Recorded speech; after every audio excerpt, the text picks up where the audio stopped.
ESPN,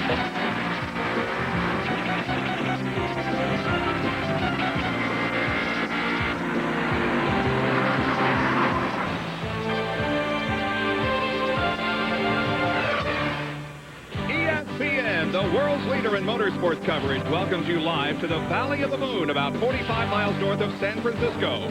Sears Point Raceway on a cool and mostly cloudy Sunday. It's the NASCAR Winston Cup Save Mart Supermarkets 300, the first of 2 road course races in the series. The quest for the Cup standings finds Ernie Irvan, who has won twice on road courses, leading by 25 over Dale Earnhardt. Among the others in the top 5, only Mark Martin has a road course win. 3 drivers in the second 5 have victories on road courses: Rusty Wallace, Ricky Rudd, and Kyle Petty. Rusty lost his points lead here last year and never regained it.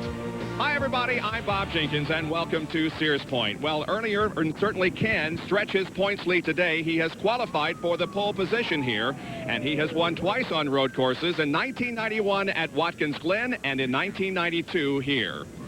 Sears Point International Raceway is a 2.52-mile road course.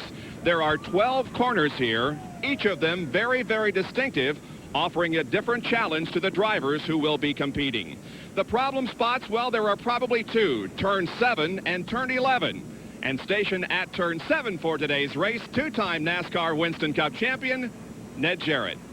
Bob, this certainly can be a trouble spot for the drivers. It's one of the high-speed portions of the racetrack coming into turn 7, but they have to gear down to second gear coming in here because the turn is very, very flat. We see a lot of cars that come in here too fast to get off into this sand area, sort of like an area where they fix for trucks on the mountains that they can run off if they lose their brakes. Well, if they come in here too fast, they might be up here in this sand.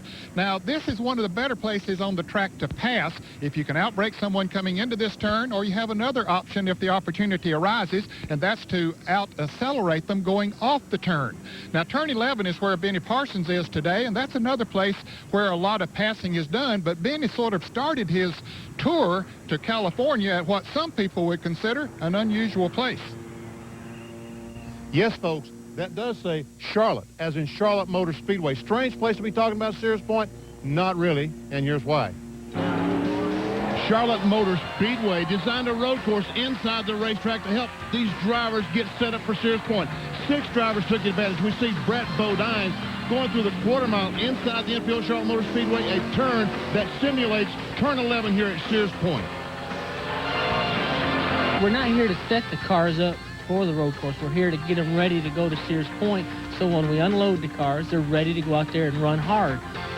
You know, practice time is very crucial before qualifying, and if you go out there and you have a couple little problems, you're not prepared to qualify. So we feel like now when we unload, we're ready to go out there and run hard the first lap on the racetrack.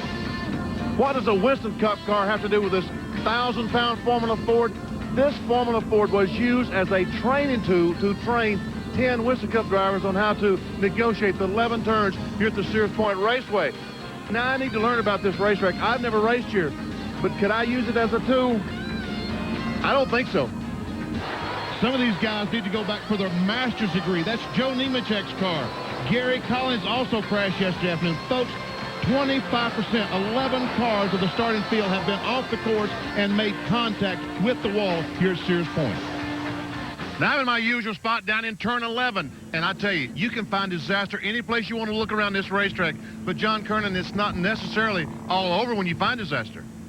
No, Benny, because of the amount of time that it takes to make a lap here. If you have a minor problem out on the racetrack, you can duck into the pits. The teams can get the car fixed, get you back out on the racetrack without losing a lap. Now, you're pretty far behind, but we have seen guys come from way back in the pack. Ernie Irvan, a couple of years, was dead last at the start of the race, came all the way and won that event. Now, speaking of problems, Jeff Bodine had a problem in qualifying on Friday. He went to shift from second to third, but instead went from second to first and really hurt the motor. But he came back yesterday in second round, and he has the 4th fastest car in the field.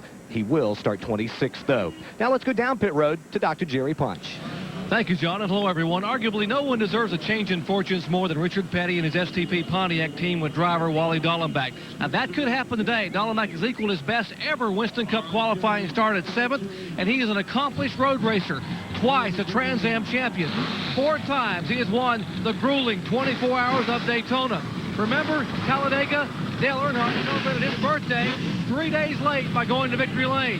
If Wally Dallenbach could win today, he would celebrate his 31st birthday 8 days early by picking up his first ever Winston Cup win. Bob?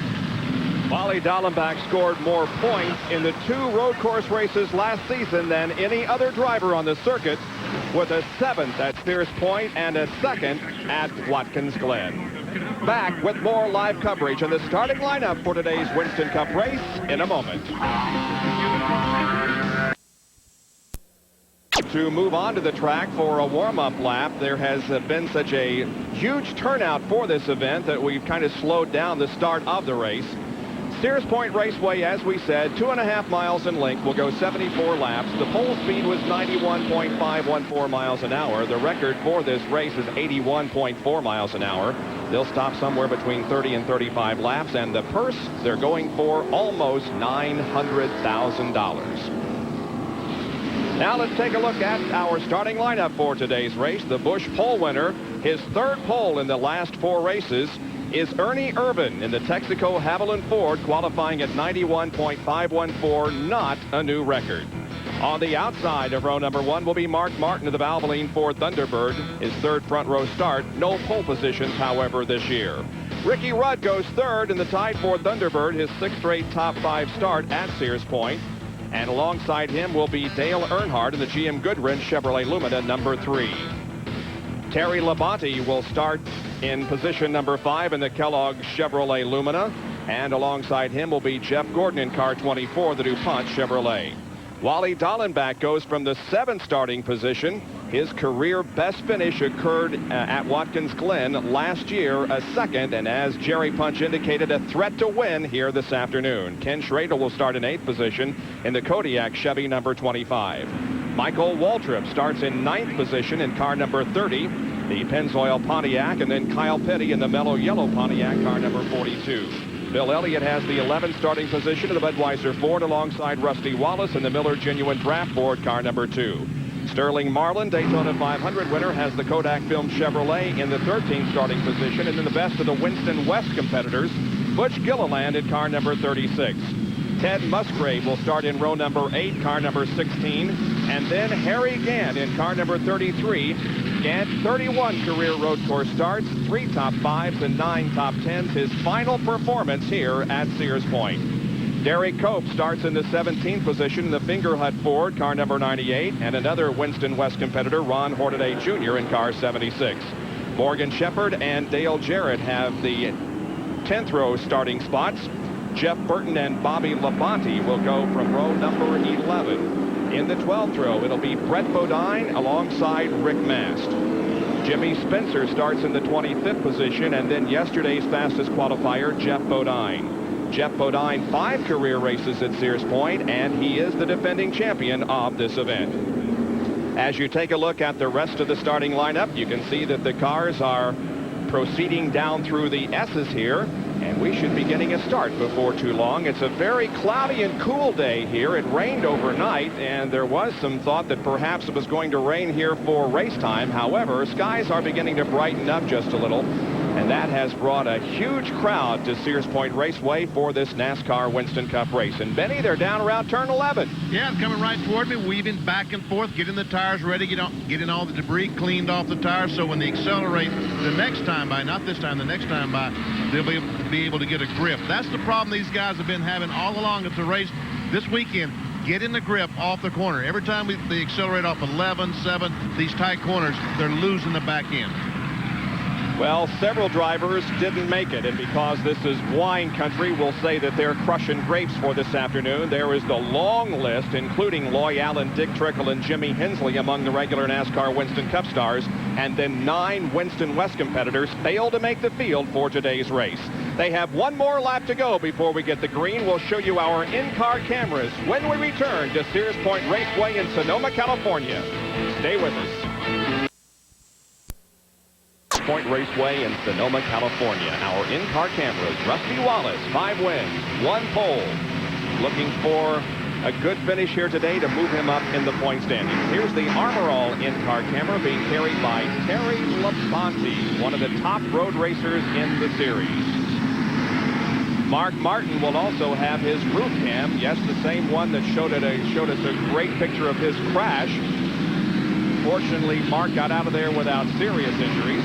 Ricky Rudd will also have an in-car camera, and this one will show you the footwork as he accelerates and brakes, and we also have 3 other angles inside the Tide machine. Bill Elliott, crowd pleaser not only in the Southwest or Southeast, but out here on the West Coast also. He'll have an in-car camera. And finally, the 98 car, a local favorite, Derek Cope, and the Finger Hut machine will be carrying an in-car camera starting in 17th position. The car's still on their warm-up lap, but next time around they will be getting the green flag and the start of our event. 74 laps here, amounting to 186.4 miles. Ned, what do you think here just before the start? Well, I think it's going to be exciting, Bobby. We see the cars going through the S's now, down through turn 7, 8, and 9, and headed down towards Benny Parsons. And this is one of the fastest parts of the racetrack. And as they head right in towards Benny there, they really have to do some braking coming in there, Benny. All the brakes they can stand. I was watching the cars more, looking at the cars as I walked through the garage area. All these cars got about 3 hoses running to the brakes in the front, trying to keep them cool because they're going to be using lots of brakes today. Well, settle back and enjoy an afternoon of road course racing here on ESPN as the NASCAR Winston Cup stars challenge each other in the Save Mart Supermarkets 300. The pace car accelerates and heads down the drag strip as Ernie Irvan leads the field off of corner number 12. And the green flag is out. Here we go.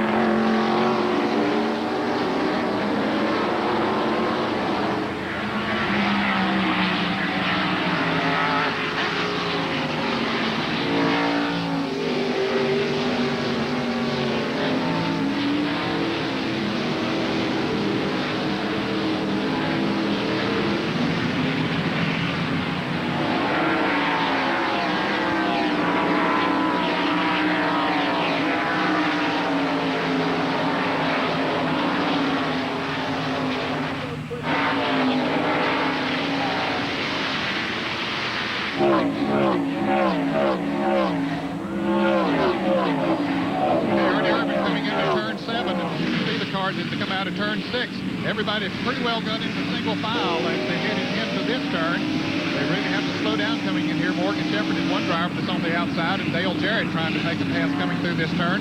So we have several of them side by side as they head through the S's here. Turn 7, 8, and 9, and 10. Then you'll head down into Benny Parsons area at turn 11. Here comes Ernie. I see him now. Got about a 5, 6, 10 car length advantage on Mark Martin as he brake hard into turn 11. And there we see Michael Waltrip on the inside of Schrader trying to outbrake him, take the spot away. Kyle Petty obviously will try to follow.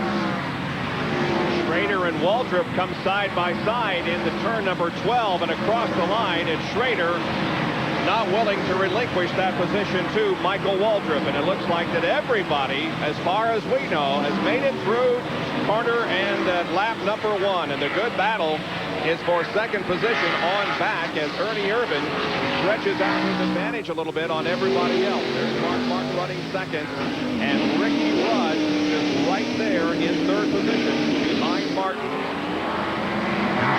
Getting by Rudd as they go through turn 4. This is turn 5, a pretty swift line ender up the hill to turn 6 called the Carousel here at Sears Point. And coming out of turn 6, then they'll hit on this short straightaway. It's short, but they get a pretty good speed coming up through here. In fact, to get into 4th gear. Ernie Irvan now heading in this direction. Built himself up about a 20-car length lead now as he comes in here. Mark Martin still second. Dale Earnhardt third. Ricky Rudd 4th. Rudd blocks the right front brake coming in here. Barry Labonte is 5th. Wally Dallenbach 6th, and Jeff Gordon in 7th. Everybody getting through here pretty smoothly. No side-by-side racing this time through turn 7. They've all singled out. As they get through those S's, you don't want to be side-by-side when you go through those S's. Well, just an indication of how little it takes to lose a position. Rudd got just a little out of shape up on the top of the hill, and that was all it took for Dale Earnhardt to grab third position. And now a change there by you, Benny. Yes. Wally Dallenbach got inside turn upon him, was able to outbreak him coming in turn 11, take the spot away. I tell you what, Dallenbach has high hopes today. I talked to his wife, Robin, just before the race, and she was nervous. Well, as Dr. Punch indicated, this team needs a good finish. Wally was running so strong at Talladega, you'll recall, before being caught up in an accident. And this is really where he learned to drive race cars in the Trans Am Series on a road course. And so he is right at home today at this facility.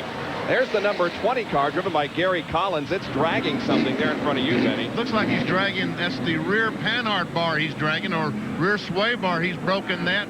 He crashed yesterday afternoon, was not able to get back on the racetrack. And by the way, he's in the pits, folks. He's in the middle of turn 11. They've set up 10 pits over there, and that's where he's located. He was second in Winston West points going in, 5 behind John Krebs, the leader. Ned? Well, the leader continues to build a little momentum, Bob, as Dale Earnhardt now really working on Mark Martin off the turn 7 here. He couldn't make the pass. He thought he had him there for a moment, but couldn't quite get around. Bill Elliott and Sterling Marlin running side by side back here, but Marlin gets the best of that battle as they head down through the S's in single file. Earnhardt still working on Mark Martin. Martin pulls away by about 2 or 3 car lengths there, but I'm sure when he gets to Benny Parsons, he's going to have ideas of trying to outbrake Martin going into turn 11. And we'll have to watch that and just see what kind of... He pulls down to the inside, but can he do it? He cannot do it. Here comes Dallenbach trying to get... Oh! Rudd came down, blocked the spot. Dallenbach almost lost control. I tell you what, and Dallenbach, a lot of the competitors were talking about just how smooth he is around this road course. Well, he qualified 7th, which was very, very good, no question about it. And we got a spin. Dale Jarrett is going right in front of me. He's trying to get his car going. He does. No contacts other than... I really couldn't tell, man, if it was contact, or starting the spin, or just lost it coming in the corner. That's hard to say. What a start to say about Dallenbach. He thought he had a car maybe that was capable of sitting on the pole. He had turned some awfully good laps in practice prior to qualifying here, and still wound up 7th, but thought he should have done a little bit better. So he does have a fast race car and certainly has the experience here. Here's 3 cars in a tussle for position. That's Cope, Bill Elliott, and Morgan Shepherd as Shepherd tries to go to the inside of Elliott. Ted Musgrave is also right there in this battle, which involves about 5 or 6 cars. And that's not one of the better places on the racetrack to try to pass, but Morgan Shepherd's going to try to take advantage of any place, but he couldn't do it right there. Let's take a look again at what happened to Dale Jarrett up there in front of you, Benny. Well, there we see he comes in the corner, and I can't really tell if there's contact between he and Brett Bodine or not. Benny, I think what happened, some cars got tangled up in front of him there for a little bit and slowed down considerably, and he was already started towards the apex of the turn, had his brakes on, and thinking he was going to hit them, he spun to keep from doing that. And Elliott locked up the right front there going into your corner, Ned. Still, however, he maintains that position over Morgan Shepherd, and that's back in about 12th position. This is the bumper cam on Bill Elliott's car, looking back on Morgan Shepherd. Shepherd now closing right in as they go into the corner there in front of Benny. Oh, almost has some contact. Meanwhile, Ron Hornaday in that blue and white 76 car up fighting it out with these guys. And he's another good road racer, too, Ron Hornaday. It's Bill Elliott running back in about 13th position. Ernie Irvin is the leader of the race. As we have completed 4 circuits, there's the lead that Ernie Irvin has, and he just continues to stretch it out over 2nd place, Mark Martin. Back with more live coverage of the Save Mart Supermarket 300 from Sears Point after this.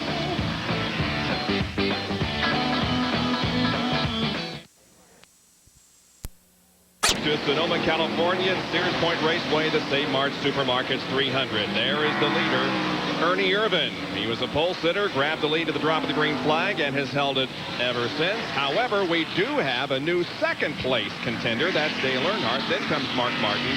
And also moving up is Wally Dallenbach, who is up to 4th position already. A good run here in the early going for Wally. Passed it come down in turn 11, just like we had seen him try to do a couple of times. They would outbreak Rudd. And see Ricky Rudd inside, 2nd gear. Back on the accelerator, comes off the corner. And quickly, while he's going straight, was shifted to 3rd.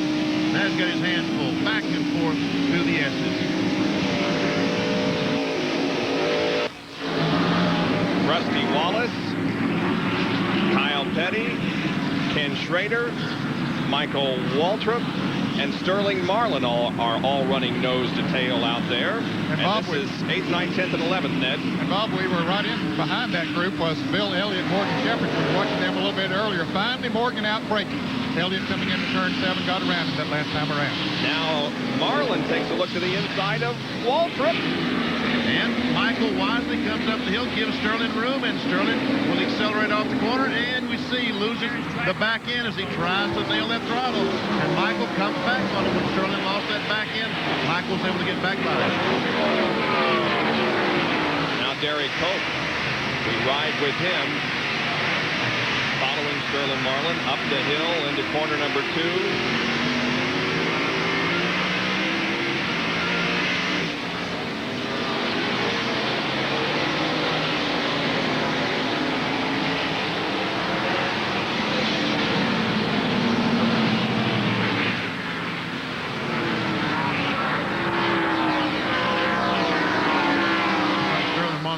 Damage to the nose of that car. He ran the back of somebody someplace. Meanwhile, Ernie is just pulling away from Dale, isn't he, Ned? Yes, he is.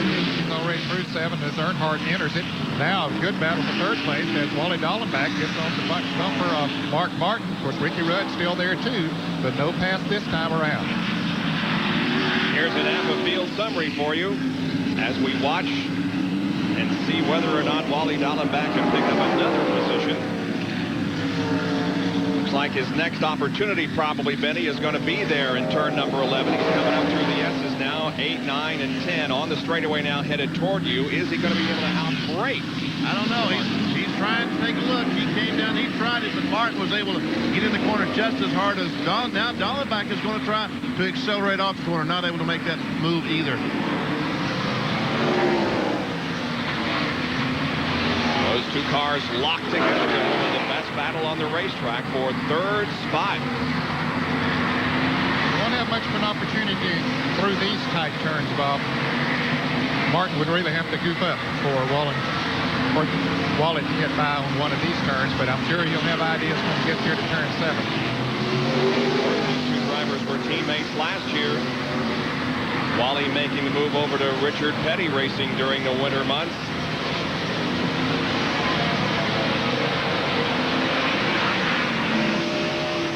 Inside with Ricky Rudd as he saws the wheel and negotiates the corners here at Sears Point. We can see the accelerator. The shifter is in 3rd gear, and I guess he will accelerate in the 4th gear up until Morgan is. Yes, he does for just a moment. Then he starts shifting again, shifts down, then back into 2nd. As Dallenbach tried to get in on Martin, couldn't do much with him that time, but to watch the footwork of Ricky Rudd. That guy is smooth. Accelerator and the brakes as it goes through the S's. 4th gear. That's turn 10 he's slowing down for. Now he accelerates. Oh, baby. All the brakes. Oh, get this thing slowed down. I'm going to turn 11. Oh, I made it. That is just a ballet. It really is. To see him hit the brakes or pump the brakes, hit them hard with his right foot, and then when he gets the car slowed to a point, he switches back and hits the accelerator with the right foot and moves the left foot over to the brake.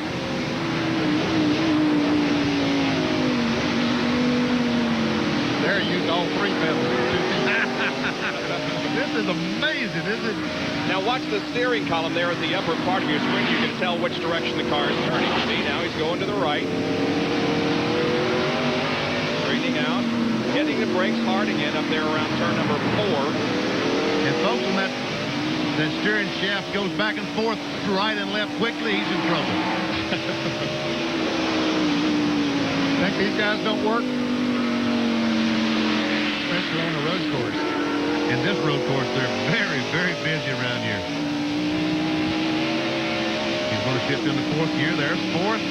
Now he's heading for dead end right. Now he's got to start back down shifting again. Come down in 2nd gear, still staying right on the bumper of Dallenbach. Dallenbach still on the bumper of Mark Martin, so they're pretty well stabilized here. Terry Labonte got a little wide coming off of that turn, but he picks it back up. Jeff Gordon, you see it on the top of your screen there behind the 5 car, Terry Labonte. Then there's a little bit of interval back to this group of cars led by Rusty Wallace, including Kyle Petty and Schrader and Waltrip, Marlin, Cope.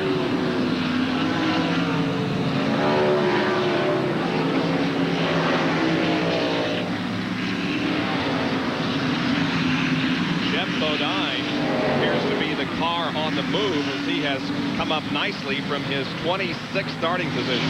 Yes, he is on the move. I noticed the last time by, he's right behind Derek Cope trying to take this spot away. He's trying to pass. Come on, Jeff. You know better than that, see? That was a brave move. It was, trying to pass Cope on the outside. There you see the serial scoring on Jeff Bodine from 26th to 15th. Here's John Kernan. Well, Bob, Paul Andrews, Danny Gladman crew are really excited to get that car out here to Sears Point to see exactly how it was going to run.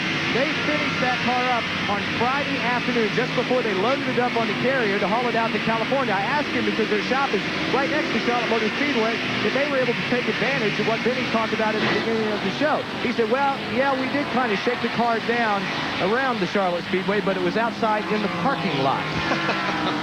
That's right. NASCAR determined that would count as an official test day if they went over there. So the teams ran the road course. 6 teams ran the road course on Monday morning, and that night they ran the oval track, so they were able to get 2 days into one. But Jeff Bodine didn't want to use that day. He used the parking lot, just like John Kernan said. Here he comes, trying on the outside as the 98 car of Derek Cope goes on the inside of Michael Waltrip. So Jeff Bodine tries to make the same move coming off of that turn, but he can't quite do it. I think the 7's behind. There he is. He's right behind Michael Waltrip. He'll be trying to out-brake him when they come down towards turn 11. Jeff got the left side wheels off the track just a little bit into the grass there.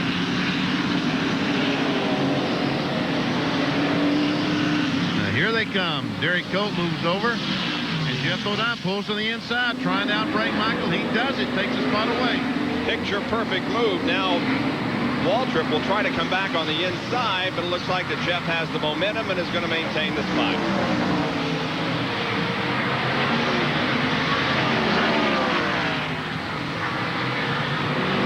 So it remains the same up front.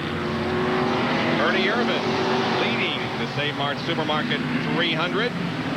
Dale Earnhardt is running in second position. There's Ernie with a rather comfortable lead at the moment. Mark Martin, Wally Dallenbach, and the number 10 car of Ricky Rudd in the top 5.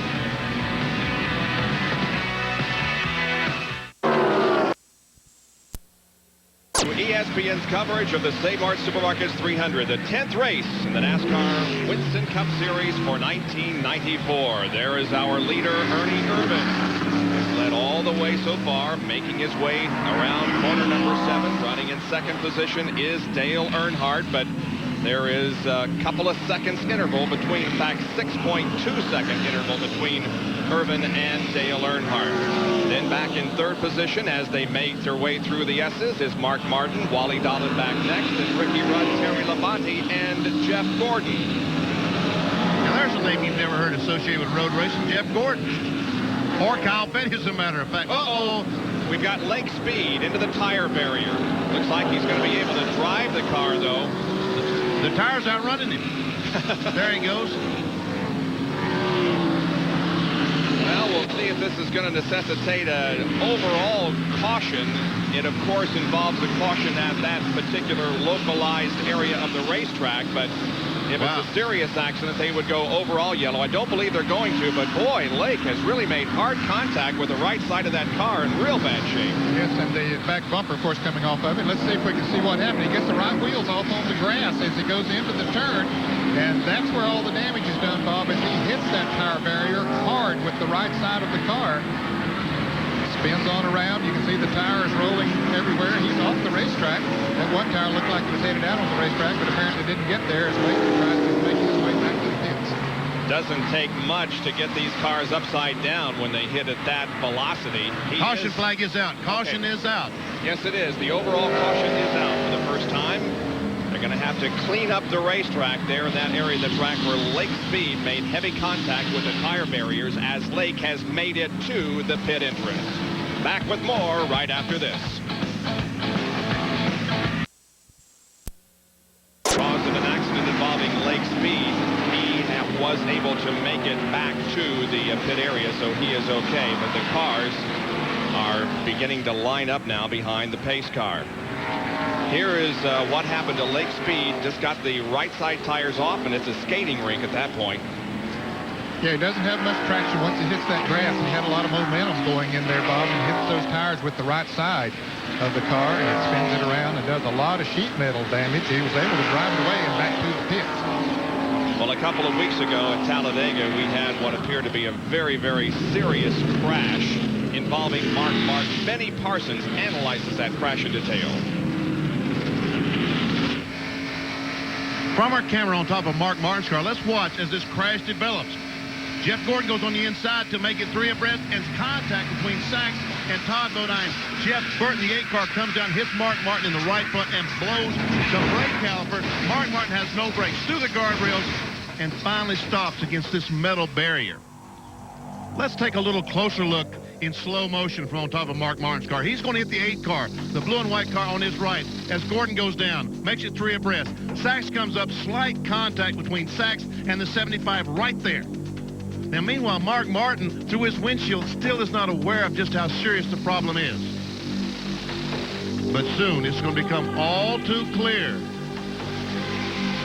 when the racetrack is blocked and his windshield is covered. He makes contact with the 8 car, blows the brake caliper on the right front. Now he's riding whichever way the wheels take him. He gets hit by the 75 and turns him straight for the infield with no brakes. Fortunately, hits the concrete wall and turns him a little bit to the right through that guardrail. And our operator cleared our lens so we can see it clearly as he bang hits that last metal barrier and finally stops the car. Just a dramatic series of shots there. The good news is Mark Martin not seriously injured. Well, the cars have made it to the pit area. Long line comes in. Here's John Kernan.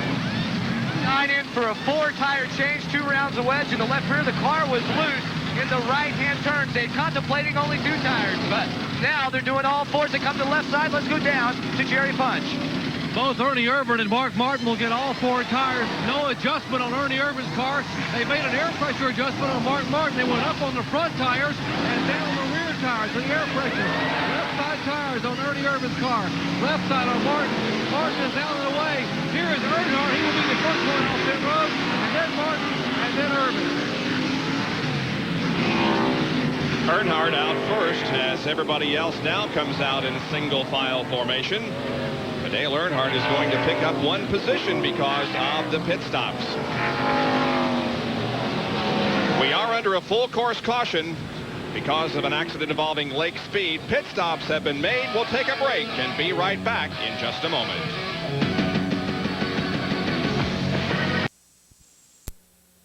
Out, meaning that when they come down through the turn 11 area, they will be getting the green flag for the resumption of this race. Now, a couple of cars did not make pit stops, namely the number 9 car driven by John Krebs, who has only 1 win in 138 Winston West starts, and the 71 car of Dave Marcus did also not make a pit stop. So those 2 are the leaders of the race, and then Dale Earnhardt, who was the first off pit road, will be shown in 3rd spot as we go back to racing.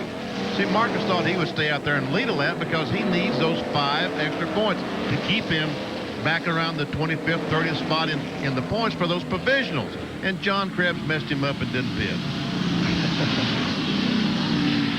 Of course, the points wouldn't mean that much to John Krebs since he's not running the Winston Cup Series. But he has a plan, I'm sure. Yeah, he does need some Winston West points. Yeah, that's true. Yep. Good point. All right, pace car accelerating as Krebs leads him down slowly. Earnhardt sees the green flag, and he is passing Marcus and Krebs before they get to turn 1, and so does Ernie Irvin. Of course, those new tires are going to help them and will hurt Krebs and Dave Marcus if they didn't put on any tires. They didn't even make pit stops.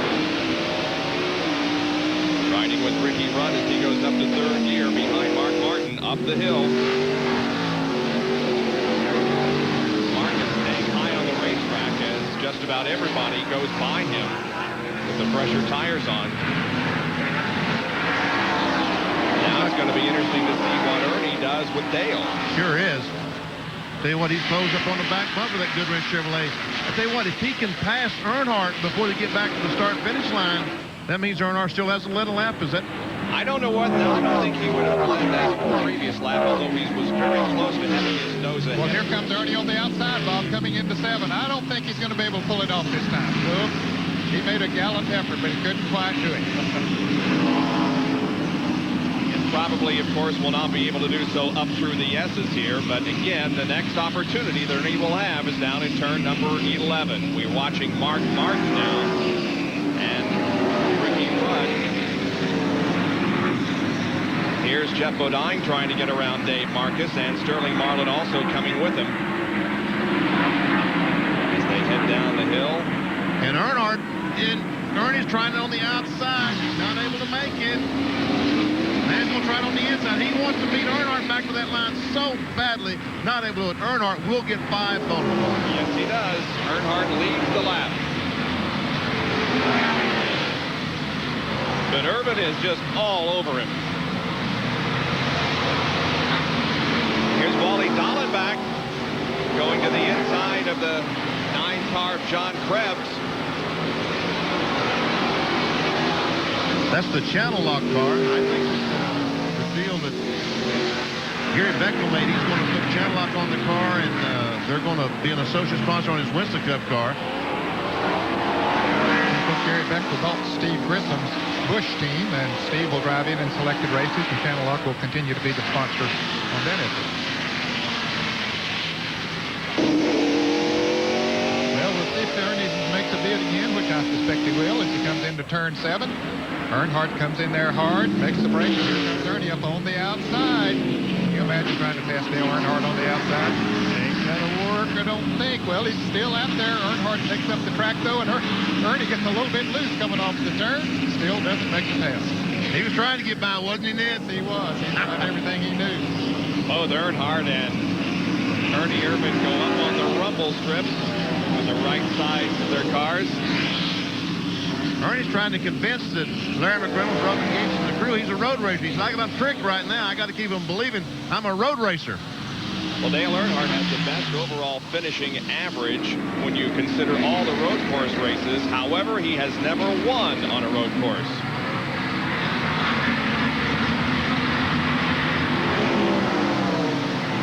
Napa Field summary showing you where your favorite driver was running last time around. The Rusty Wallace-led group, which also includes Jeff Gordon and Terry Labonte.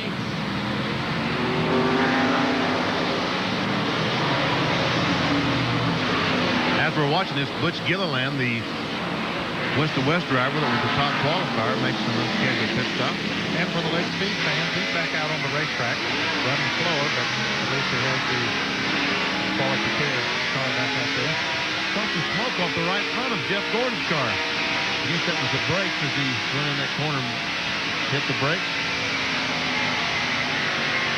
Here comes Earnhardt and Irvin off of turn 6, headed towards turn 7. Irvin is going to try it again on the outside. He drives her in hard this time on the outside. Earnhardt locks his brakes on the inside. Here they are, side by side, coming off the turn. Irvin on the outside, Earnhardt on the inside. They touch coming off the turn. They head into the S's side by side, and Irvin makes the pass. Wow. Now, Earnhardt could have taken Irvin to the grass. Yes, he could. Very easily, but he didn't. Is that strong or what? Irvin on the outside. Maybe Larry's right. Maybe he is a road racer. Yeah, he's a road racer, and you give him that race car, he's a real good road racer. Very impressive move by Ernie Irvin to take the lead. Wally Dallenbach, meanwhile, is looking for the opportunity to get around Rudd and Martin. Dallenbach continuing to run in 5th position in the STP Pontiac. Oh, look at this mess. No, it is a mess, all right. As Kyle Petty pulls away, we've got Bodine and Schrader side by side right behind John Krebs. What are they going to do with Krebs here? I don't know. The 22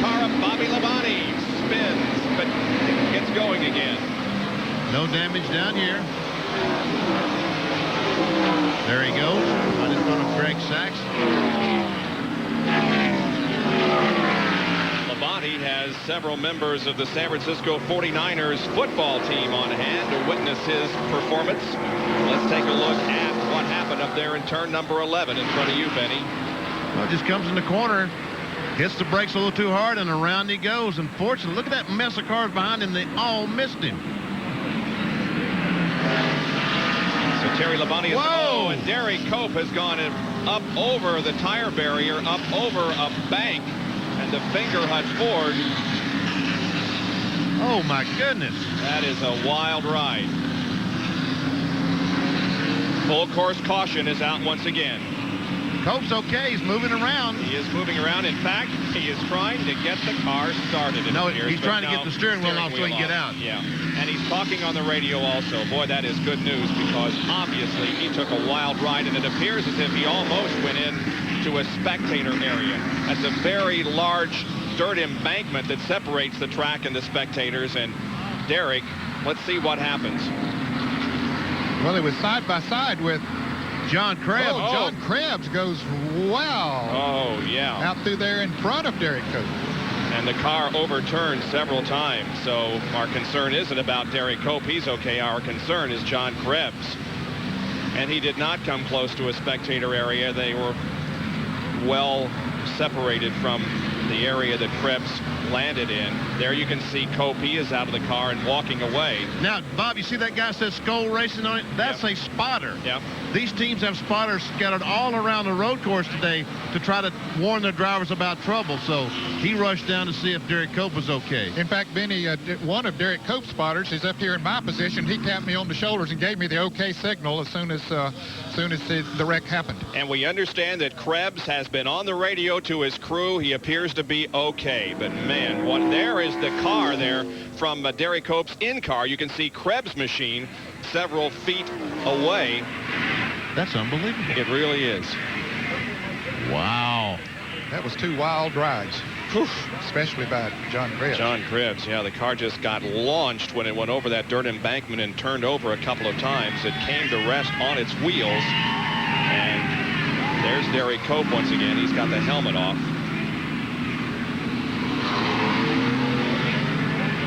Here it is again from Derek's in-car camera.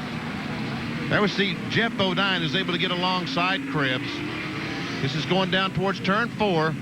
Now, Cope is going to try to make the pass as well, but I think Krebs doesn't realize he's there. They make contact, and which turns both cars straight. Man, oh man, what's that car flipping? Yeah, it flipped high into the air, rolled over in the air, and then when it landed, it was on its wheels. Just an unbelievable crash. Derek Cope, you'll recall, registered his first Busch Grand National win at New Hampshire. Here's the real time of the incident once again. We don't have sound, but just watch the pictures.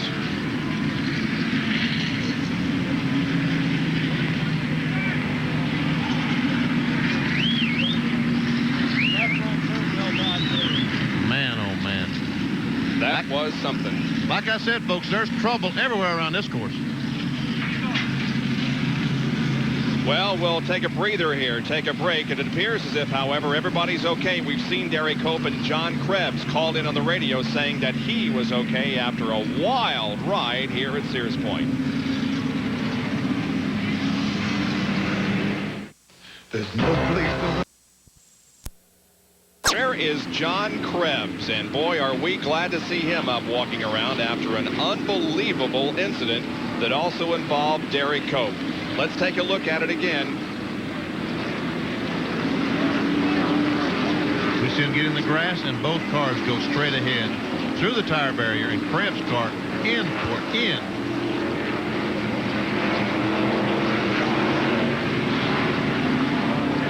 And he finally does come to rest on its wheels. Here's the in-car once again. Looks like the Cope just tried to get to the inside of Krebs. And they made contact, which turned both cars straight ahead. You know, and all the brakes in the world are not going to stop the car that way. Or roof flaps are not going to keep it on the ground. No. Roof Jerry flaps work when Punch. you're going backwards. Yeah, right. Here's Jerry. Guys, John Krebs is the current Winston West or Winston Transcontinental point leader, having finished second in both their events out here on the West Coast this year. I spoke with him just before the start of the race, and he was telling me, he said, hey, Doc, I came here today on a helicopter because traffic was backed up with all the fans trying to get in here. He said, I came here on a helicopter. I hope that's the last time I get airborne today. And obviously it wasn't. We are under caution here at Sears Point Raceway to save Mart Supermarkets 300. Back with more from California after this.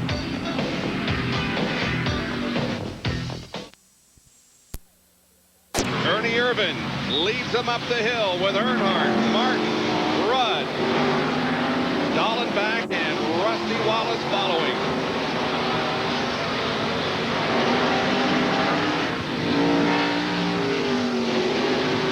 Pretty well single file through this area, Bob.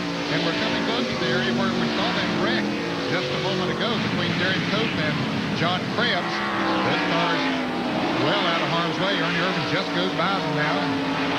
The rest of the cars going single file through that area. Yeah, they're going to leave the wrecked cars out of there. As you indicated, they're well off of the race course. Their momentum carried them over that dirt bank. So they're just going to leave them there. And here is Jeff Bodine trying to pass Ken Schrader on the outside coming into this turn. And he does it. He just simply outbraked him coming in there. And we saw Schrader yesterday in the Southwest Tour race just beating everybody around this corner. Today, he got past going in there. So Jeff Bodine, despite his qualifying problems on Friday, got the problem corrected and was fast qualifier in second day and now is performing exceptionally well here in the race. All these guys come charging in. Oh, and Martin and Ricky Rudd make some contact. Martin is backing down the racetrack. So far, no one has hit him. There it is from the in-car as he lets the others go by. He still has not got the car headed in the right direction. He's just losing a ton of position. Oh, Dave Marcus had to go way wide of him to avoid hitting. He did. Now Mark is back underway. Can you see the 30 car of Michael Walter way back there? He was running up there in the top 15 or so. He made a pit stop against this last caution flag, so he's way back in the back. Yeah, there were 6 cars that made a pit stop, including Bobby Labonte and Michael Walter. Also Joe Nemechek, Ron Hornaday, Greg Sachs, and Lake Speed all made pit stops. Now we see Wally Dallenbach coming up on Kyle Petty. And Mark Martin's right rear tire was, the fenders knocked in on the tire. He'll have to come to pit road, I'm sure. Here's this battle coming into Kyle Petty running third. Dallenbach is fourth. And in fifth place is Rusty Wallace. Kyle locks the right front brake in here. Wallace thinks that's a chance maybe to pass him, but he can't do it. Off his turn. But Ken Schrader is taking advantage of the car number 10 coming off that turn. Now we're inside of Rusty Wallace's car as he heads through the exit.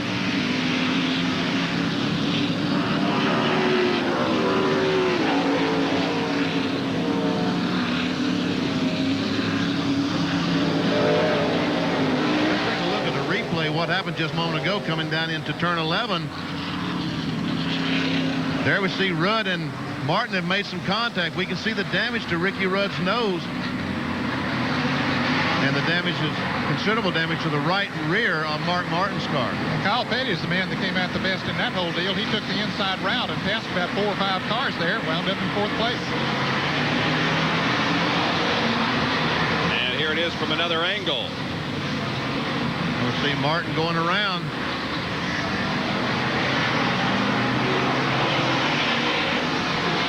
Yeah, there's Kyle Petty going by. Jeff Gordon and Ken Schrader getting by, and Mark Martin has made his way to the pits. He is right down here in front of us in the broadcast booth. Crew going to work on the Valvoline 4. Jerry Punch is also right there. And they will change all 4 tires. They already have the right side lug nuts off and the tires changed. They will make make a chassis adjustment. Remember, they had a tire rubbing on the right rear. They can change all four here and not lose a lap, so why not go ahead and change them, have fresh rubber, top it off in fuel. Left side tires are on. He is down and away after trying to repair some damage to the right rear. 24-second pit stop from Mark Martin. And he pulled the sheet metal away from that right rear tire during that pit stop. Here's the in-car of this incident.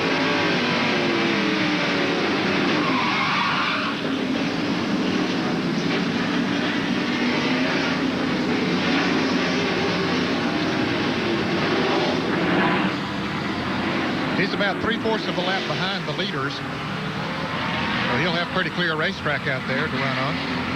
Ernie Irvin continuing to lead. He won here in 92, has 4 top 10s in the 5 previous races here at Sears Point. And this battle continues between Petty and Dallenbach also. That's a good one. That is for 3rd spot now. 3rd, 4th, and 5th right there, with Wallace running in the 5th spot, and then Jeff Bodine 6th and Labonte 7th.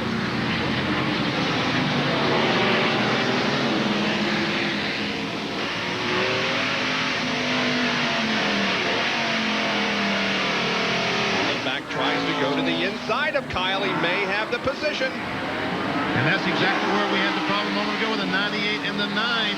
And we see Rick Corelli, the Total Petroleum car, run off the course. It looks like it's up there at turn 2, ended up the top of the hill. Looks like it. I thought it was moving a moment ago, but... Well, anyway, Dallenbach has 3rd position. Petty 4th, and now Rusty may get him there. Yeah, he might do it. He's trying to move on the inside of Kyle, but Kyle keeps a fairly low line, and here comes Jeff Bodine up on the outside of Rusty Wallace. Oh! Might get by Wallace. Yes, it does. Boy, a lot of close racing. They made a little contact there, but everybody pulled out of it okay. Rusty was trying to get around Kyle Petty, and all of a sudden Bodine passed him on the outside. Here's a spin. Car number 76 has spun here. Caution in this area. That, of course, is Ron Hornaday Jr. His car going, and he's going to spin her around and get going again. He's out on the dirt. That wasn't hard to do. Nice move, but he threw a lot of dirt up on the racetrack there in front of you, Ned, and that may cause some slick conditions. Yeah, he could very well do it. We'll see when the leaders come back around here what it'll do for them. Did Corelli ever get going? The 61 car, evidently, he did get his car going.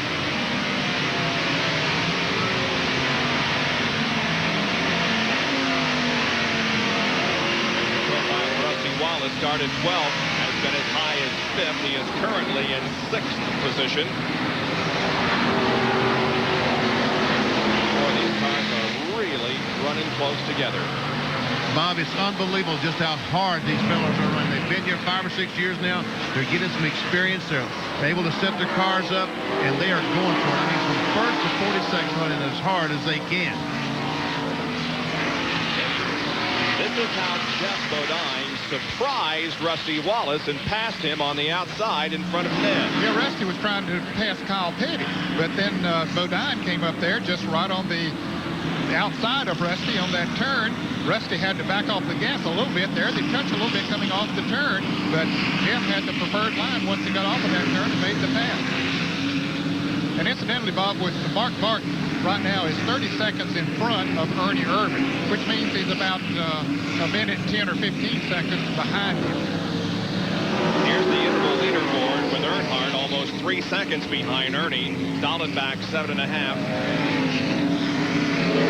Mark Martin is running in 38th position. He is the last car on the lead lap. Here's the Armor All in-car camera right behind Rusty Wallace.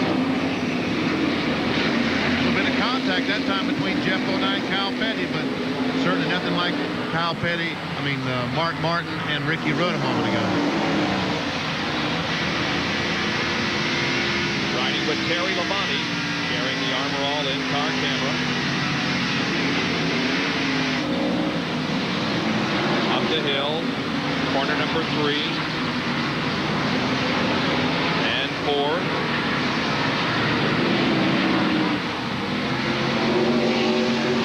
Now headed downhill toward turn number 5. There goes Bodine. He's on the inside of Kyle. Got him. Rusty may come too. We'll see. Turn 6 Switched over the carousel on the outside. I don't think so. Bull Rush is going to lose another spot to Terry Labonte. They'll take advantage of any opportunity. Now Rusty holds his spot for the moment. And here comes Terry Labonte trying to move us on the outside. The rest of it don't think that'll work this time. And Jeff Gordon is up there on the outside of Kenny Schrader and makes the pass. And Dr. Jerry punches with Derek Cope. Derek, a scary moment up on the road course. You and John Krebs. What happened up there? Well, you know, we just tried to go underneath John there with Bodine, you know. We got alongside him, you know, we're trying to go to the next corner, and then we just touched, you know, going through there. Side by side, that corner is a fast corner, and, you know, off we went. I don't know what happened. I couldn't turn the car after we touched and went up and hit the embankment. But unfortunately, you know, it was a good day for the finger hut forward. We were running pretty well, and then he ended up all that problem there. But I just want to say hi to John Holmquist, who's leaving finger hut. He's the guy who put it all together, and just want to say thanks a lot. Good luck. Derek Cope coming off a victory in Busch Grand National competition at New Hampshire, hoping to get a run today, but comes up short. Bob? We're just glad that he is okay and that John Krebs is also okay after that very nasty-looking incident. Now picking up some of the other battles that are going on. There's Ken Schrader and Sterling Marlin, but out in front, all by himself, is Ernie Irvin. And we have another spin somewhere on the course. There it is in front of Benny. Quit talking long enough. Let me talk. Ron Hornaday looped right in front of me. Little contact with Dave Marcus' car. Around he went, and when he got sideways, he nailed it and started spinning the rear tires to make the car going around, and smoke every place around here. I'm sorry. I thought you were taking a bite of food. Here it is again. Now you can explain it in greater detail. Oh, okay. We see Marcus on the inside of Hornaday come down in the corner, and little contact.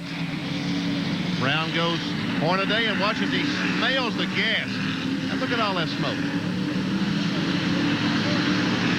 Benny, you want to take it to break? Hey, look, that was my job. Okay, go. Just hush. Folks, we're at Sears Point Raceway with lots of activity, and we'll be back with more after this.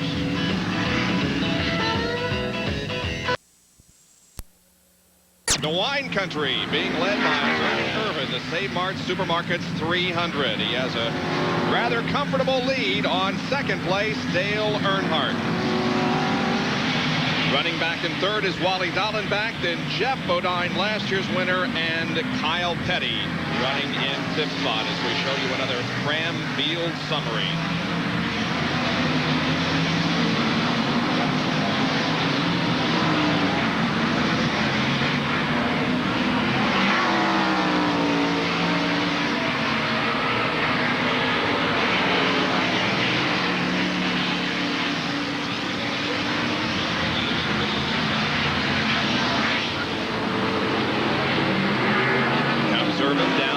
Of corner number 6 and down the straightaway for number 7. Climbing on the brakes again. Yep, it's so smooth through here, Bob. That car is handling beautifully. It turned the track at about 142. That's pretty good lap speed. Considering under race condition, he's already built up a little over a 5-second lead on Dale Earnhardt. And here comes car number 76, smoking heavy, coming into this turn. That is Ron Hornaday Jr. We've seen him have some problems today, and he's been posted with a black flag, but a lot of people are anxious as they get around him. A lot of smoke coming from that car. They don't know how much oil he might be dropping. That's the car that spun up by you, Benny, and created so much smoke. Well, he just made a pit stop the last lap by to change 4 tires because of the spin. He had a flat right rear, as a matter of fact. But it looks like maybe I don't know if it's oil smoke or tires rubbing the fender again. Well, Ricky Rudd has a lot of damage on the right front of the car. That's where he hit Mark Martin there in turn number 11. That's the left front, Bob. Okay. You know, one on you know, the... It's right now when you're looking at it. Yeah, okay. By the way, he's back in 14th position. He was up among the top 5 or 6, but has dropped back to 14th now. Bob, there might be 2 things happening there. Maybe it's not rubbing a tire. That could be a problem, but also it's not a part of his air shut off in those brake ducts, that air ducts that Benny was talking about earlier. They got all the air ducts on there that they can stand, and it's got that whole area pushed in. He's not getting as much air to those brakes as he was before. Just ahead of him is Brett Bodine. 13th. Well, Jeff Gordon just got by Terry Labonte.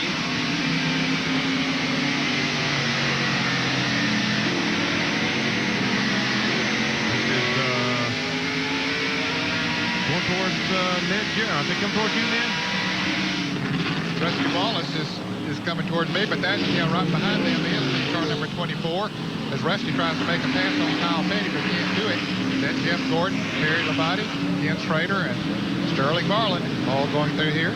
Morgan Shepherd not too far behind that group. Jeff moved up to 7th position with that pass. Remember a year ago when Rusty Wallace was running here with the injury to his wrist that he suffered in Talladega, doing such a fine job, and then lost a transmission in the late stages of the event. Lost the points lead.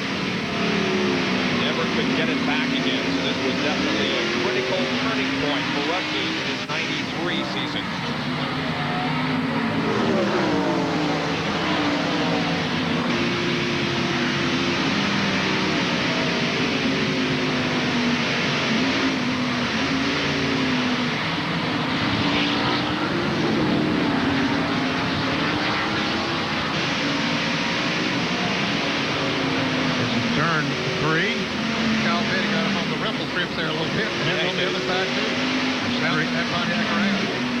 This is turn 4. A real sharp right-hander. Now we're going down to the spot that Cope and John Krebs got together right in there.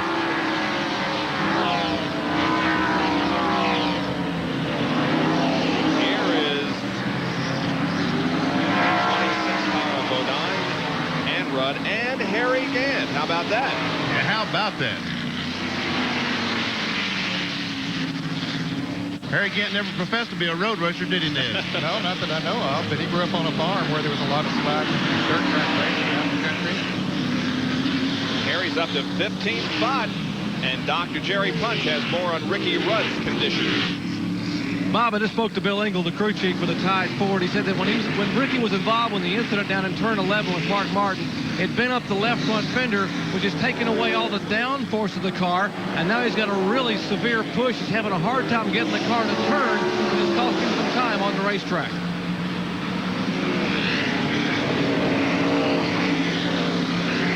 Here's the Busch race summary. Ernie Irvan leading 26 of the first 30 laps. 3 lead changes among 3 cars. There are 36 on the lead lap. We've had 2 full course cautions, a total 4 laps, and the average speed of the event is 77.326. There are your 3 lap leaders.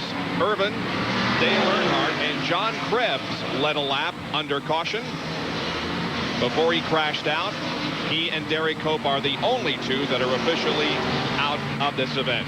Both, of course, because of a very ugly-looking crash. Both of them are okay. Yeah, I'll tell you what, if NASCAR tried to go get John Krebs' car and bring it back to the garage area, we'd have had about 15 laps on the caution. Yeah, it may be days before they get him out of there. Oh, there Harry again goes by Ricky Rudd. How about Harry moving up to 14th spot?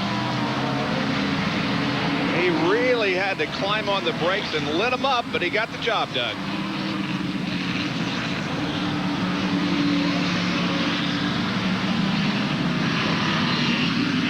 Going down the hill to turn 4, I think.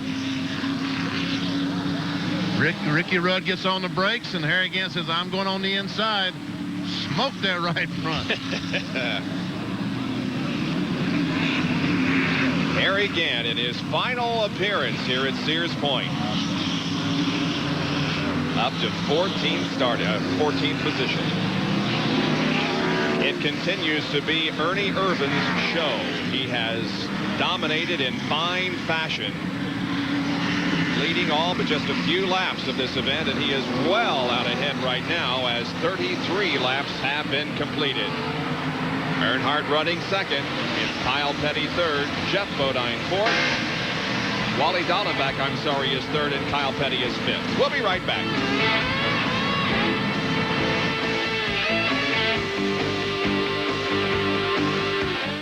Sure, you got it.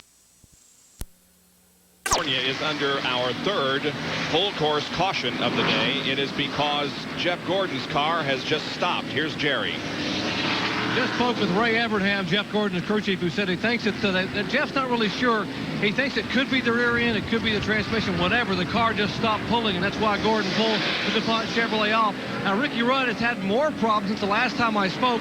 He just radioed the crew and said, I now have only rear brakes. I have no front brakes at all, so they're prepared to work on that car. And by the way, Ernie Irvin just radioed his crew and gave him a challenge. He said, guys, this time I want to beat the 3 car out of the pits, and I want to pass him again on the racetrack. Okay, well, we are set up for pit stops. They should be happening as soon as the cars come around. And they're down in turn number 7, looks like. Yeah, the leaders have already gone past turn 7, Bob, and are headed down through the S's now, so they'll be getting back to the pits before too long. We see the 18th, 19th, 20th place cars going through here now. This will be a break for Mark Martin. He was running about 1 minute and 10 seconds behind. The leader was running almost as fast as the leader, but he had made that unscheduled pit stop, so now he'll get to catch up, but he still will have to make an awfully quick pit stop in order to get up near the front. The pits are open, and they will become very busy here in a matter of moments as Ernie Irvin and Dale Earnhardt and Wally Dallenbach and the others come in for a pit stop.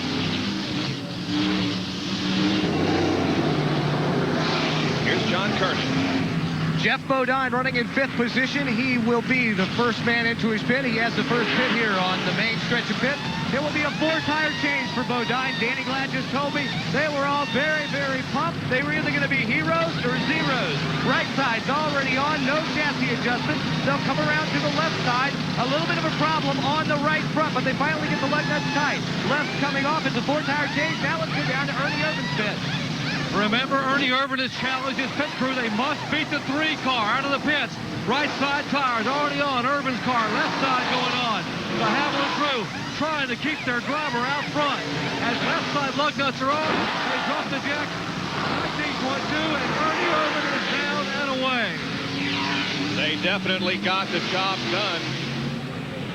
They got him out before anybody else. Rusty Wallace was second off of pit road, and then Earnhardt in 3rd.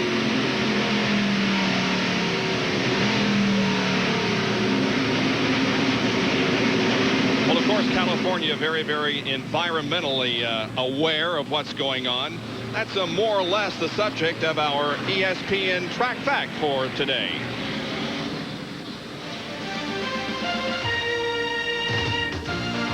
Track Facts are brought to you by Quaker State, the intelligent oil for longer engine life. With the strict EPA standards the state of California imposes to protect the environment, NASCAR teams have an easy way to dispose of the fluids and materials that cycle through their race cars during a race weekend, as well as a place for teams to clean the parts for their cars. Internationally known recycler Safety Clean provides this service at each racetrack in a program that began last season. And they have even found ways to reuse the products teams don't need. They found a way to recycle the waste. We recycle the oil the teams generate and the track, whatever the track generates year-round. Oil filters that come off the cars and off the track vehicles. Antifreeze, which is going away, but there's still some antifreeze used. We provide absorbent, a corn cob material that's more environmentally sound than clay. That's what we do. We are probably the nation's largest recycler of solvents. So now fans can purchase the recycled products of your favorite driver at some retail outlets. It might be Earnhardt's, Kyle's, could be a combination of both, but yes. I mean, that's far-reaching, but absolutely. Everybody very environmentally conscious here in California and throughout the nation, for that matter. We'll have an update from the Indianapolis Motor Speedway while we are under caution. Then we'll be back with more of the Save Mart Supermarkets 300.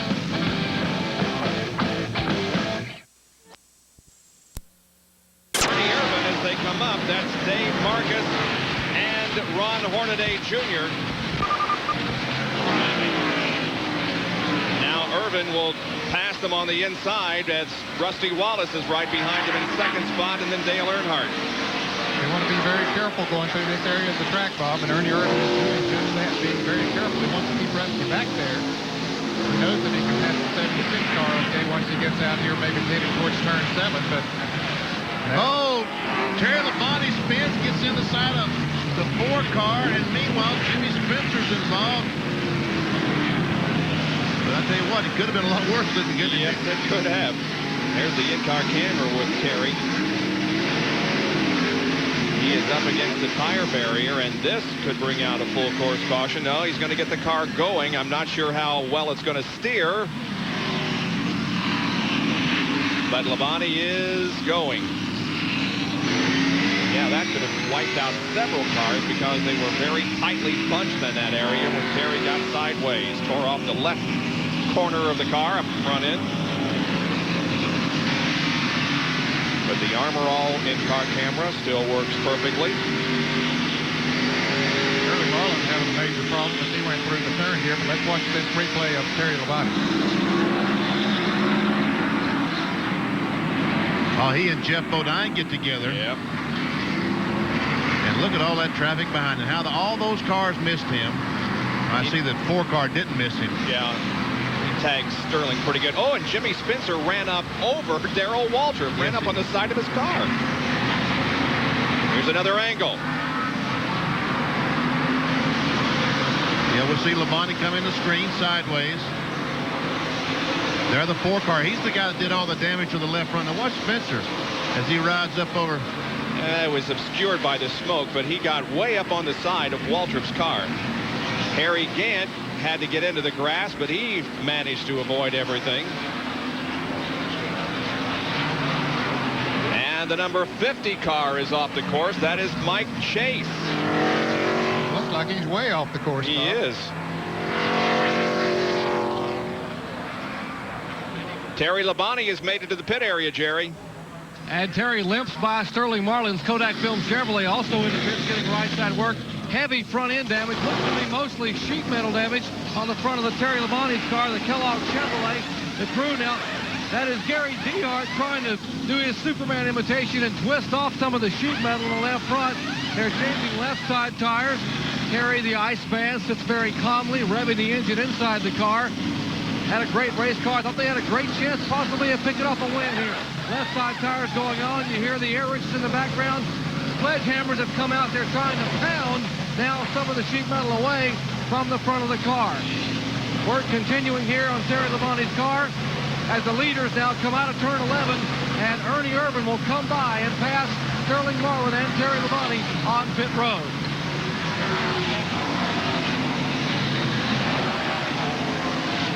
Here is the in-car camera replay with the audio. Take a listen and a watch.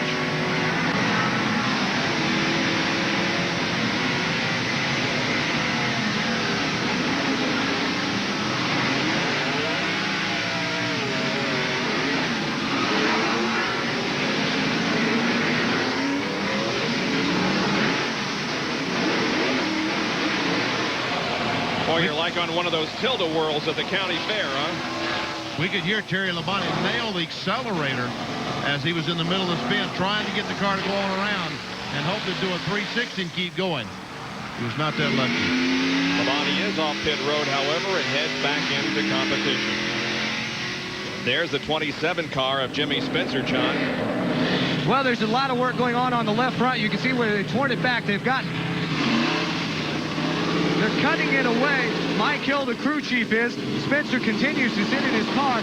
It doesn't look like any other parts are damaged. It just looks like the fender was pushed in and torn away partially and touching on the tire. Spencer gunning the engine. They're waiting to get the final piece of metal cut. And they... Boy, that's a tough piece of metal for sure. It's taking Mike Hill forever to cut through it. And let's go down to Sterling Marlin's pit where Jerry punches. And now the Jack man has not... And apparently the caution flag is going to come out, John, which could be a break. Sterling Marlin will lose another lap here in the pits as Ernie Irvin goes by and Earnhardt as they come by. But we might mention Sterling Marlin apparently has lost the brakes in the right front of the car. That's part of the sheet metal damage that he has sustained on the Kodak Film Chevrolet. So an overall full course caution coming out again. That's our 4th of the afternoon. It's because of Mike Chase's incident. His car is still near the racetrack, and here's a look at what happened in that situation. There we see him going straight ahead and spinning around up on the tires. That's about where Richard Petty got off the course a couple of years ago, 3 or 4 years ago. Remember, folks, he hit that barrier so hard. That's turn 1, I guess it is, or 1A. He hit it even harder than Mike did, but it is our 4th full course caution on lap number 41. We'll be right back.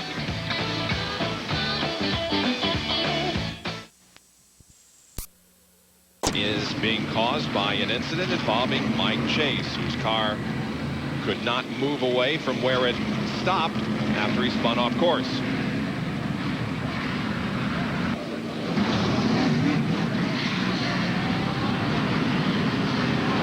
Here they come past the start-finish line, heading up the hill to turn number 2. And it is there where the Mike Chase crash occurred. There you can see the tow truck there getting his car off of the track. And now we will once again show you exactly how it got in that position. Under the red sign, we'll see Mike Chase make contact. That might have been, I don't know, I want to say the 90 car, but I'm not sure. Looked like Mike Wallace and Mike Chase made some contact. And just before that, there was this incident resulting in contact between Terry Labonte and Jeff Bodine. Bodine tried to get on the inside of Labonte, spinning Labonte around, and heavy traffic behind. There's Jimmy Spencer going up over Darrell Waltrip, almost. A lot of damage done to his car. And of course, Sterling Marlin was caught up in it as well. And both Marlin and Spencer were in the pits to get their sheet metal torn away. Here's the in-car camera from Terry.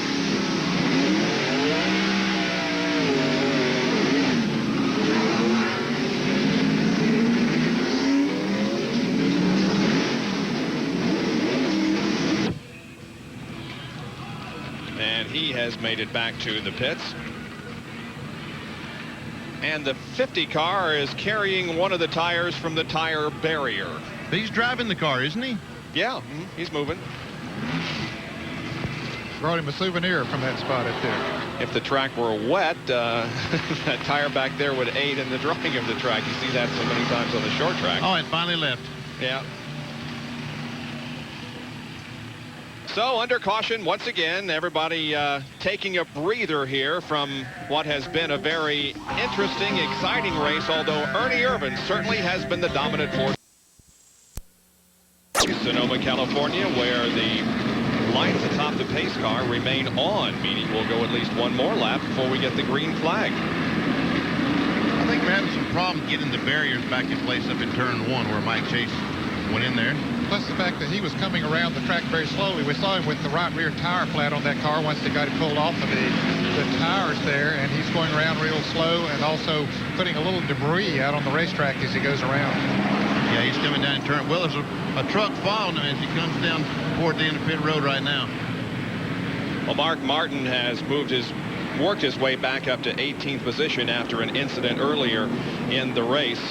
As you all know, Mark Martin is one of the most physically fit race drivers that participates in NASCAR Winston Cup competition. And certainly there's a member of our broadcast team here who could use a little strength and conditioning, and he visited with Mark recently.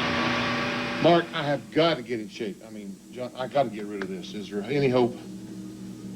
What do you think? I think we can show you something here. Come on.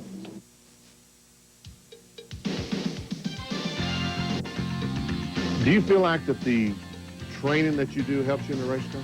I certainly believe it does.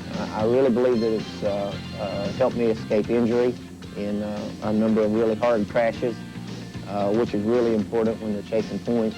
You can have the fastest race car there is on the track. If you can't intensely drive that car from the beginning to the end of the race, it doesn't matter how good your car is because you're not going to be able to do that physically yourself. You know, and I think that's where Mark differs from a lot of drivers in the fact that he drives just as hard at the end of the race as he did at the beginning. And that's, I attribute a lot of that to his good physical condition. How many is that, a dozen? Forgot to count? Yeah. Okay, this is one. slow. Yeah, nice and easy. Oh, there you go. Whoops. It'll take you 3 seconds to come up. That's 1.5, not bad. There you go. Man, oh man. Yeah. There. It's there. It's just hiding. Ready to try it, Ben? I don't know. I mean, I step in here like this. Yeah. There you go. Wait a minute. How do you get this? There you Like go. that? Yeah. I don't think I can do this one, boys.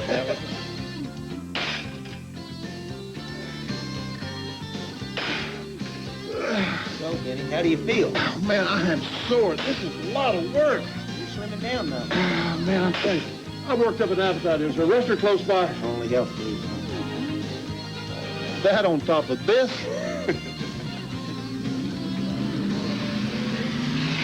Benny, the problem with coming out here to the San Francisco area where there's so many fine restaurants is that you just can't seem to stay away from them, huh? Yeah, I am guilty as charged. Can you see? Oh, it's terrible, folks. It is absolutely terrible. I'm sorry. Turn that camera around the other way. I like this high-tech equipment I got down here, Bob. Yeah, how about that? Cardboard box, right? I also like the area of the track you're in because there's a couple of hospitality tents down there that I notice have been funneling you out some food now and then. Okay, we're set to go back to racing as now the pace car pulls away from Ernie Irvan, Rusty Wallace, Dale Earnhardt, Wally Dallenbach, and Jeff Bodine. We are back under racing, and as Ernie Irvan takes the green flag, he has locked up the 5 bonus points for leading the most laps, the 6th time this year that he has done so.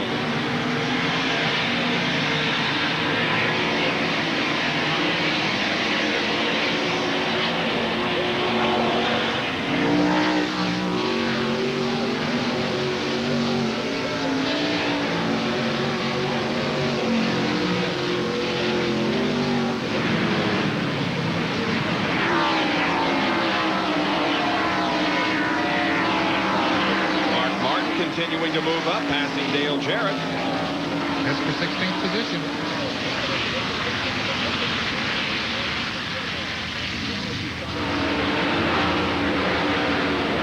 Don't count Mark out yet, as John Kernan told you in the opening of the program. Ernie Irvan has come from the back of the field to win, and he may be looking at a situation like that as he moves up another position, although, boy, Ernie Irvan has just been so strong today.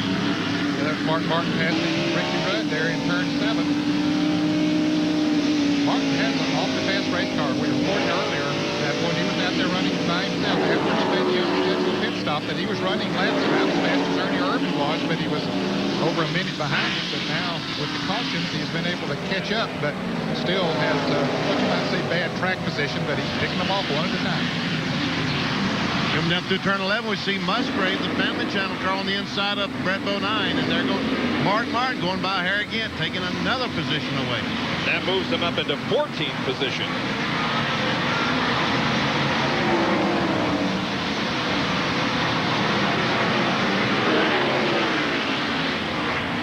There are still 30 cars on the lead lap and 4 cars that only are 1 lap down.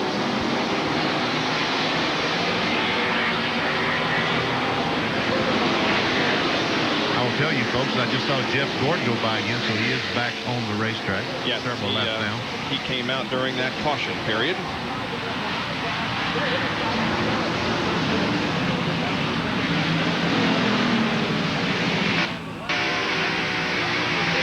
The root cam on Mark Martin's car. That's Bobby Labonte ahead in the Maxwell House Pontiac. Probably having a good run after having spun there down in turn 11 in front of Benny a while back. But he will battle back, gets off the track there a little bit, but doesn't hurt him too much. Throw a little sand in Mark Martin's face that time. And yeah, Mark's going to come on the inside as he's coming into the turn here, and he's going to make the pass. Jeff Burton is the next car in front of Martin.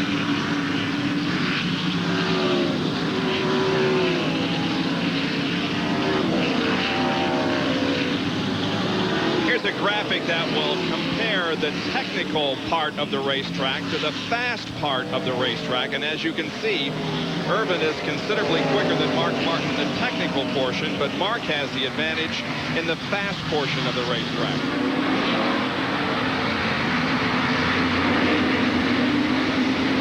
And there he goes by Jeff Burton, takes another spot away. Kyle Petty right in front of him, and Kyle was so strong earlier on. Looks like his car's slowing down a little bit, the Mellow Yellow Pontiac.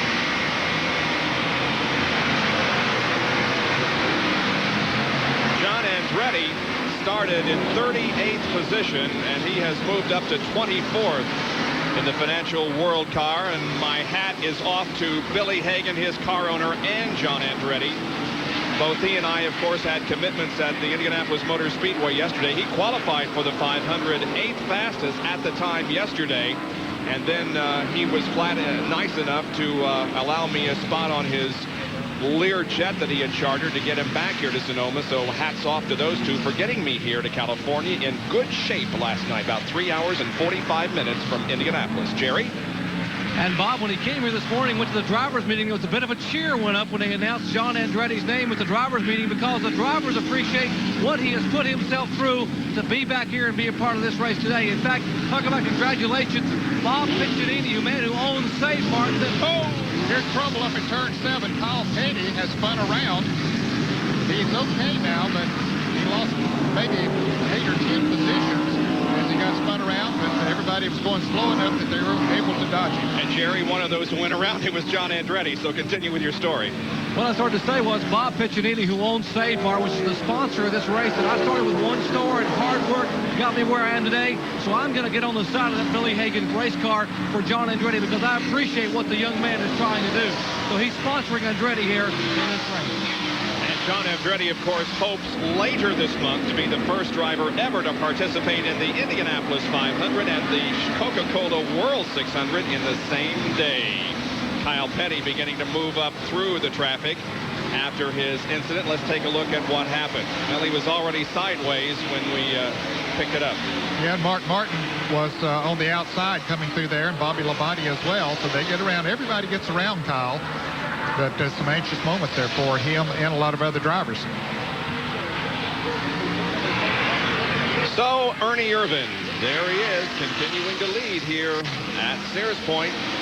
We will be back after another update from the Indianapolis Motor Speedway and some messages. Stay with us for more of the Save Mart Supermarkets 300 from Sears Point Raceway.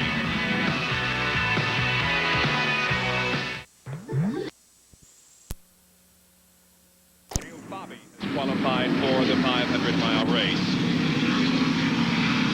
Back at Sears Point Raceway in Sonoma, it is Ernie Irvin who continues to lead. He has a 2.6-second advantage over Jeff Bodine, who has moved to second place, putting Rusty back to third, 3.2 seconds behind. And Earnhardt is a little over 4 seconds behind, and Wally Dallenbach hanging in there in the top 5.6 seconds behind Ernie Irvin. Ernie Irvin has now led 45 of the 50 laps that we have completed so far. There is Dale Earnhardt, who now is running in 4th spot, followed by Wally Dallenbach. Morgan Shepherd has sure turned in a good performance here this afternoon. He's running right behind Wally in the 6th position. Here comes Morgan. The Citgo Ford doing well out there. Yes, he is having a good run. That's a while before we see the next car. Ted Musgrave also having a good run, running in 7th position.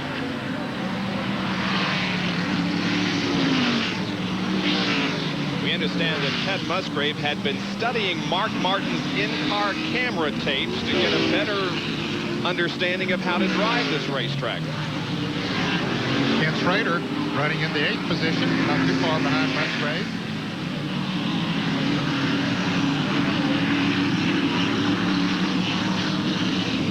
Mark Martin's the next car. And I tell you what, Bobby Labonte right at Mark Martin. Currently in 9th spot. And Bobby Labonte, remember, Mark Martin passed 2 or 3 laps ago. Bobby Labonte is hanging on to that Valvoline Ford. In the top 10, in 10th position in the Maxwell House Pontiac.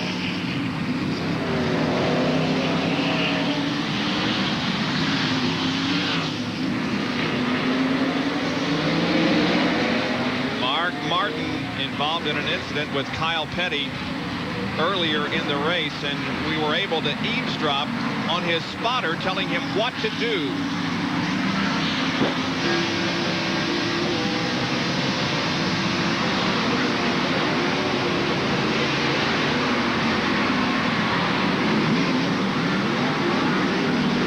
Keep going.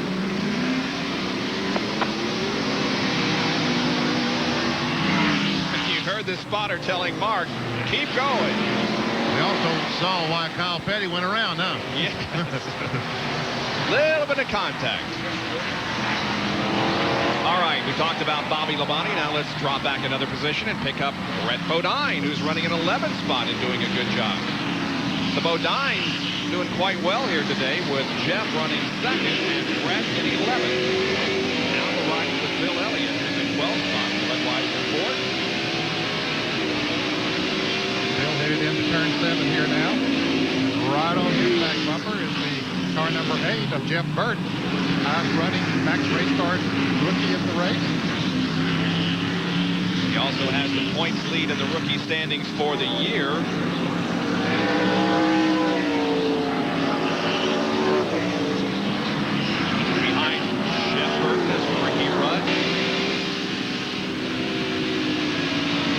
From the back of Bill Elliott's car at Jeff Burton.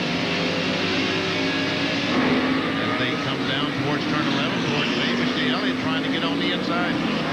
Brett and it's a drag race off the corner. Brett Bodine is going to maintain position. We see Harry Gant, the next car behind Ricky Rudd. Gold Bandit. We'll show you the Fram Field summary as Harry Gant comes up through the hill. And that was Dale Jarrett. Yep, Dale Jarrett running in the 16th position. How's he like this road racing, Ned? He likes road racing. He hasn't had a great deal of luck there. Harry Gant about to make a pass here, and he does. It doesn't look easy around Ricky Rudd. I think Dale was running fifth on the last lap here last year and got tapped going up into turn 3 and wound up 13th. But I think most of the drivers enjoy coming here and running. It's something different for them. There is John Andretti, who is in around 20th position at the moment. He started 38th. He had to pass, of course, on his second day qualifying run. Had to stand on his time because he was in Indianapolis. He was 33rd at the end of the first day of qualifying, and then because others re-qualified, he started 38th.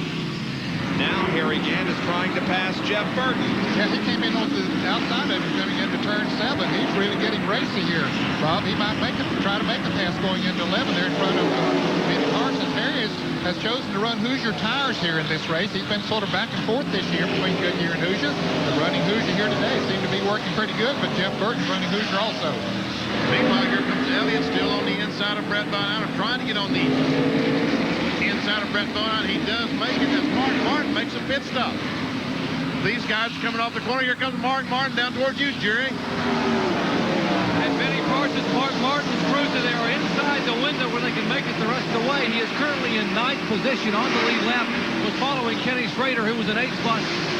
Car number 24, who's had problems earlier, spins again here at Sears Raceway. He gets the car started and will try to be on his way. Meanwhile, right side tires going on the Valvoline towards Thunderbird.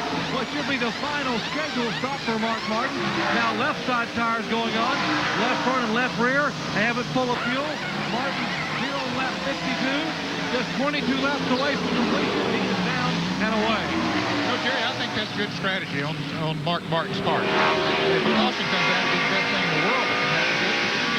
He's going to be running out there by himself now for a while. With those new tires on, he's going to pick up some speed on even the leader of the race for a while. And then when they have to make their pit stop, he's going to be in good position. And then that's exactly what Kyle Petty did just a moment ago. We were in Indianapolis checking on Scott Goodyear's condition. Kyle Petty, who had just run and lost a lot of time, was mired back in heavy traffic, was not making good lap times. They had to make one more stop and decided to come in on lap 47. That was 27 laps from completion. They can go 27 laps on fuel. So he made a pit stop. So both the 42 car and the 6 car have both made their final stops today here as scheduled at Sears Point. could be very intelligent strategy on these two drivers' part. We will see. We still have 20 laps to go in this race. There is the leader, Ernie Irvan, dominating so far in the Texaco Haviland Ford. Back with more in just a moment. Stay with us. Jeff Bodine's Ford, Rusty Wallace's Ford, Dale Earnhardt Chevy, and Wally Dallenbach's Pontiac in the Save Mart Supermarkets 300 with 20 laps to go. The manufacturer's battle. Ford has 10 wins, has 10 pole positions. They continue their dominance in that category this year. They've won all pole positions. 4 wins for Ford and 5 for Chevrolet, and as a result of that, the points show that Chevrolet has a 3-point edge on Ford, and Pontiac has 36 in the battle for the Manufacturers Championship in NASCAR Winston Cup competition. Ernie Irvan, there he is, continuing to lead. Here comes Jeff Bodine running in second position. But really one of the best battles on the racetrack at the moment is right here for third spot, as Dale Earnhardt has been even closer than this in his attempt to take away the third spot from Rusty Wallace. Earnhardt has chased Wallace down, and as you said, the last time coming off turn 11, tried to get alongside of Rusty Wallace, not able to make it. Hey, looky here. Morgan Shepherd has gotten by Wally Dallenbach. Did it up here in turn 7 last time around. Benny made a great pass on Wally coming through this turn. Morgan's on the run from the Citgo Ford. Earnhardt's in the pits. Earnhardt heading for the pit road. All right. Mark Martin and Kyle Petty have both made their final pit stops, and now here comes Dale Earnhardt slowly down pit road. GM Goodwrench crew poised. Now they move out and go to work on the car. Right side tires going on.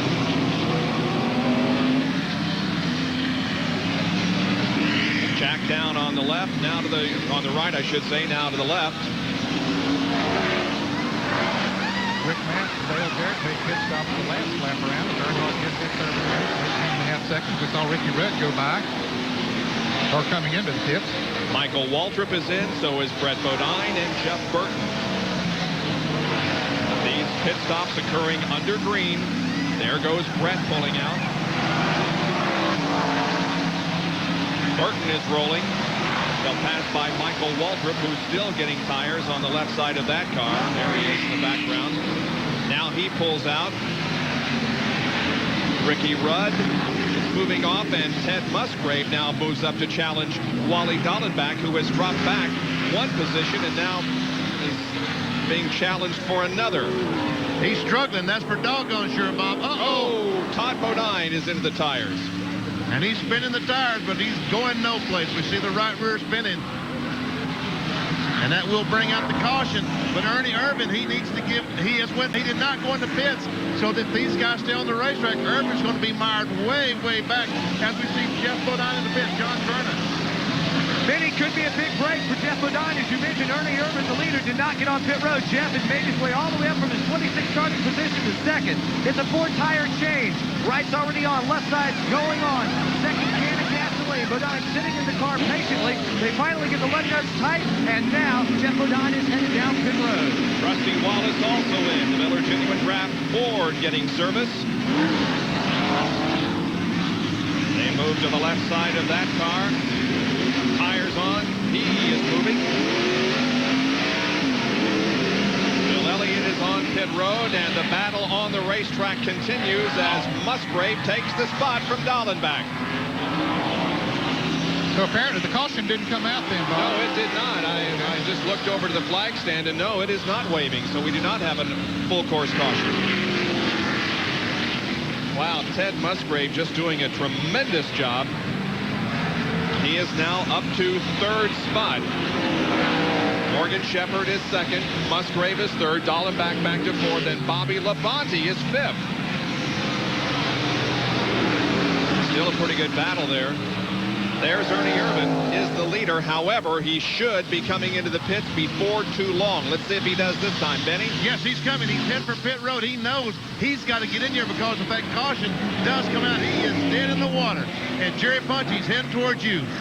And Benny, they wanted to stay out to lap 62. That was their window as far as how far they could run, but obviously everyone else having pitted, he needed to get on pit road, as you just explained. He could not afford to be out there with the caution flag out. Ernie Irvan at 35 miles per hour, 2,900 RPMs in second gear. 20 is to watch. Tachometer does not want a speeding on pit road penalty. He will change all 4 tires, fill it up with fuel. Final pit stop for the man who has led the most laps here at Sears Point today, Ernie Irvan, our current Winston Cup point leader. Left side tires now go on the car.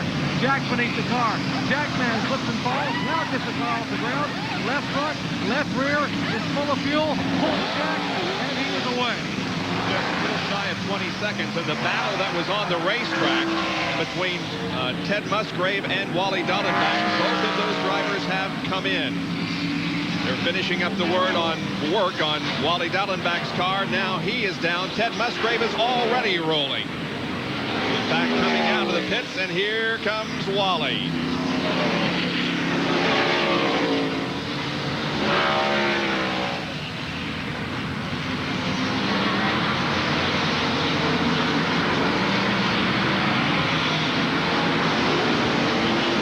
We see some excess fuel coming out the rear of Dallenbach's car. Of course, Morgan Shepherd has become the leader now. He just went off of turn 7.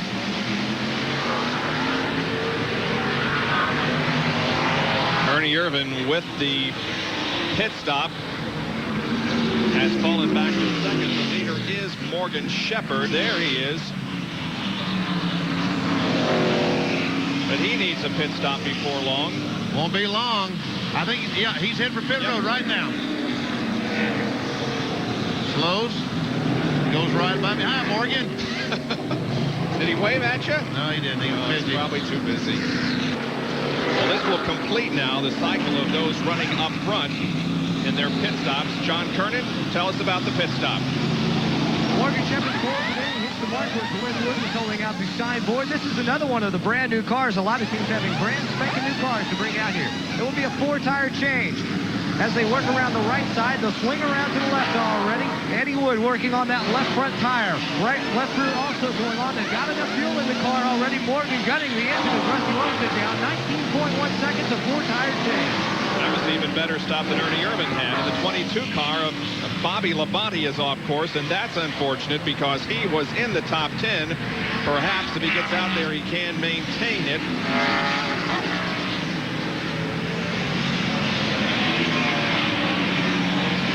Butch Gilliland there in number 36. Looks like he did a little bit of damage to the left front of the car. Well, all of that puts Ernie Irvan back in the lead of the Save Mart Supermarkets 300. There's one thing that California, Sears Point Raceway. The top 10 at this point, it is Ernie Irvan, Jeff Bodine, Rusty Wallace, Dale Earnhardt, and Morgan Shepherd. We'll be right back. Enjoy back. Jerry Punch for ESPN Speed World coverage of the Save Mart Supermarkets 300 NASCAR Winston Cup race from Sears Point. Well, we're comparing Ernie Irvan, the leader, with Jeff Bodine running in second position. Through the technical part of this racetrack, Irvan is about a second quicker. Through the fast part of the racetrack, Ernie is only about a tenth of a second faster. But he maintains an overall faster lap there, you can see, by about 1.1 seconds. Ernie Irvan, the leader. We promised you the top 10 going to break. Only got to the top 5. The second 5, Musgrave, Dallenbach, Martin, Schrader, and Petty. Ernie Irvan often right there at that point gets the right side of the car off the ground when he goes over those rumble strips. Now watch Morgan Shepherd come through here. He's okay. Wally, he's a little airborne, and whoa! Musgrave gets way up in the air. Yeah, Ernie's dodging that as much as he can because that's, as you can see, it's very upsetting to the race car, but it also can do damage to the race car. And the lead that he has now, he needs to keep going as far as the racetrack, and that's what he's trying to do. He's coming through turn 7 here right now, has a good line through this turn, and it makes no slips, doesn't get out too close to those rumble strips coming off the turn. There are 12 laps to go in this race, a little over 11, actually, as you see another Autolite field summary. Here comes Jeff Bodine running in second position. A lap car of Labonte. There's Bobby Hamilton, Ward Burton. There comes the race for third spot for Rusty Wallace and Dale Earnhardt. There's Morgan Shepherd and Wally Dolan back to race for sixth. The 17 car of Darrell Waltrip is off the course. He's trying to get it going again. And looks like he will do so successfully. Darrell was being shown in the 18th position. All right, we'll finish our field summary there. John Andretti running 21st. There are 26 cars on the lead lap. 6 cars a lap down. Grissom and Chase 3 down. Lake Speed 4 down. He crashed, as you recall, earlier in the race. I will tell you that Wally Dallenbach just passed Morgan Shepherd for what is that? 5th spot down in turn 11 that last time by. Yep. Happy birthday to Chrissy Wallace, the 6-year-old daughter of Mike Wallace, who is running in 24th position. And here's the battle for 3rd position, and Earnhardt passes Wallace. Boy, he caught him on one of the tough parts of the racetrack and did that, Bob. He said earlier that you didn't pass through those turns that he proved it wrong once again. Dale Earnhardt would take that pass and go in 3rd position. Down the hill there at turn 6, and now they come into the view of Ned, and he looks like Rusty is really sawing the wheel there. Yes, he is. Rick Matt's going very slow coming in here, and here's a spin by Waltrip as he spun out there a little bit ago. Just looked like he was all by himself. Under. Yeah, just got in there a little too quick and spun around, and he got it going again, though. And Darrell's way too old for something like that to happen. Rick Mask, we mentioned a moment ago, in the Skoal Classic car is going very slow. He's down through the S now. He might be able to make it back to the pit. Well, Earnhardt trying to find his way around Ward Burton there. He will on this straightaway headed toward turn number 11. It's the transmission on Rick Mast's car that has caused him to slow significantly. There we saw Earnhardt slide that right front as he got in the corner a little bit too strong. Had to hit the brakes heavy.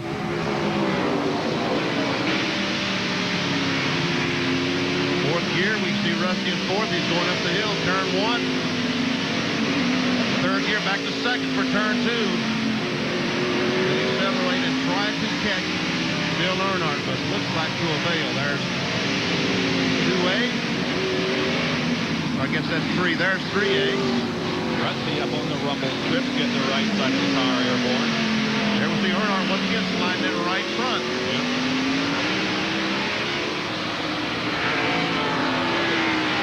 So Wallace now back to 4th position as Ernie Irvan continues to lead. He's built up his advantage to 7 seconds over Jeff and to a total of 25 over 5th place, Wally Dallenbach.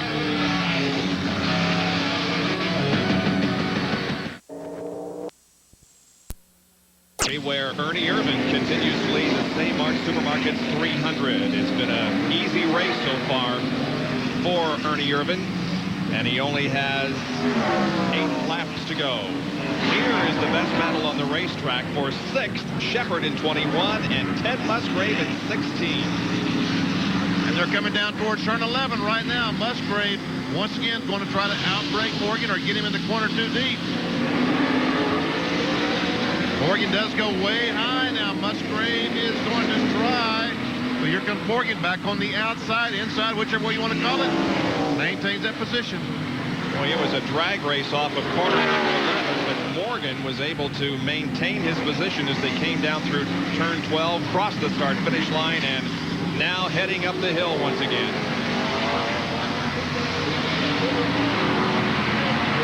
The 6th and 7th, they have really been going at it. Martin is running at 8th, isn't he, Bob? Not too far behind. Yep, you're right. There he is. Mark Martin has worked his way back to 8th position. From through cam.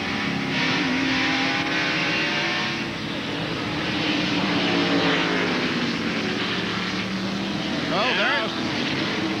Man, oh, man. I don't think Musgrave knew he couldn't do that. I don't think Morgan thought he would try it. I don't either. He did. Now he's in 6th. Morgan 7th. And meanwhile, Mark Shepard, Mark continues to gain on him. Musgrave about to get that turn a little too hard. Yeah, I was going to say, I don't think he had the correct line through that turn, but he made it anyway. He's cutting the rumble strips.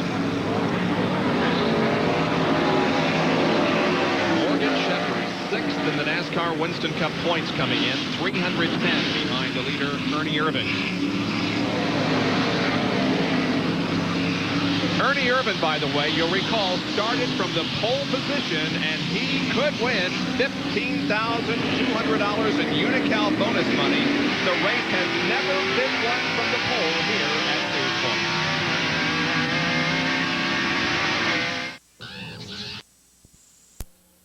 Ernie Irvan, the Texaco Haviland Ford, and he'll win the race. Here's an Autolite field summary for you. Jerry Punch has more on the leader of this race. Bob, a couple of days ago during a personal appearance, Ernie Irvan struck up a friendship with 15-year-old Richard Herron out of Oakland, California. Now, Richard suffers from a very peculiar form of muscular dystrophy. Ernie told the young man, if I win the Save Mart 300, I want you to be in victory lane and share that victory with me. So a lot of fans across the country are pulling for Ernie Irvan. But one right here, about 100 yards away, Richard Herron of Oakland really wants to see Ernie take the checkered flag.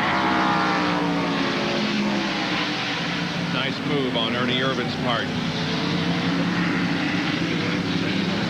Here we're showing you the interval between Irvan, who passed by long ago, and here finally comes Jeff Bodine in 2nd position.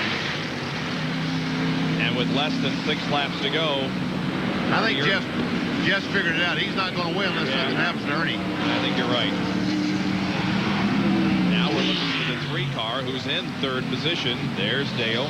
He's about as far behind Bodine as Bodine is behind Ernie. Maybe not quite as far. Yep. And then Rusty Wallace almost that far behind Dale Earnhardt.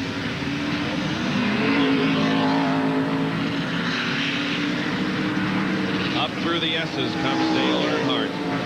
And here comes Rusty Wallace. And Wally Dallenbach's not that far away. 6 laps to go. He possibly could catch Rusty Wallace. What's that, 4 spot? Yeah, he's been gained on him, Benny, for the last 5 or 6 laps. Once he got around Morgan Shepard, he took off. Wally has just had an excellent race. Very strong. Here comes Ted Musgrave. He's in 6th. Family Channel Ford.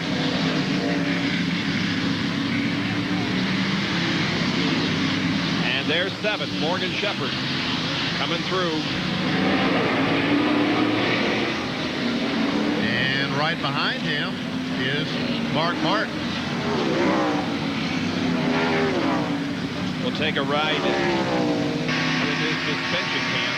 While we're doing this, I'll tell you that the number 36 car, Butch Gilliland, is the tops among the Winston West competitors. As he comes up through the corner here, we'll see if he gets that tire off the racetrack.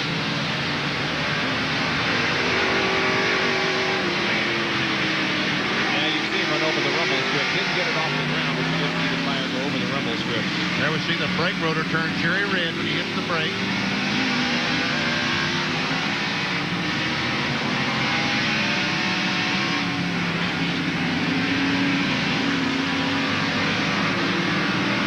Now we go inside the car of Ricky Rudd and watch his foot action.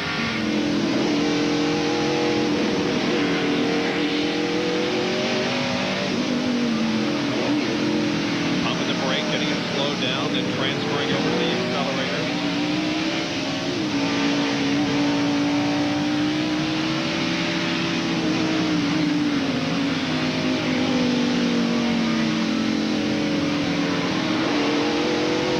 On the brakes an awfully long time that time.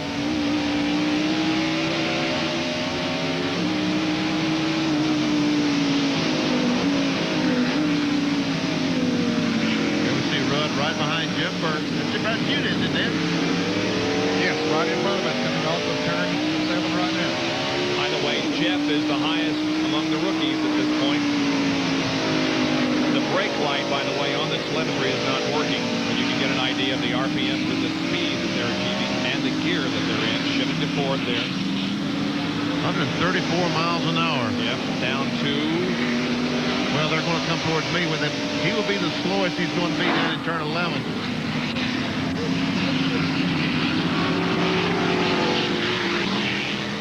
There is Ted Musgrave running in 6th position. Here is Wally Dallenbach taking away the 4th position from Rusty Wallace.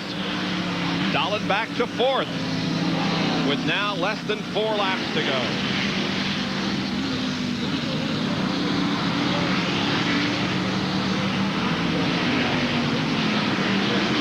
There we see Todd Bodine's car sitting down there, so evidently he get that car off the tires. We saw him earlier up on.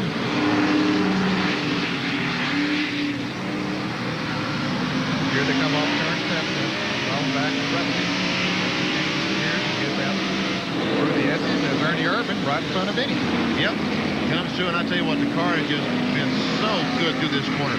Comes off the corner, accelerates, doesn't slip the back end. Larry McReynolds, Robert Yates, this entire crew has done a great job getting this car ready for Sears Point. 22 cars are in the lead lap. Sears Point record 21 in 1990 and 92. Joe Nemechek goes by, Chuck Bound. There's Mike Wallace, and finally comes Jeff Bodine, the Exide battery car.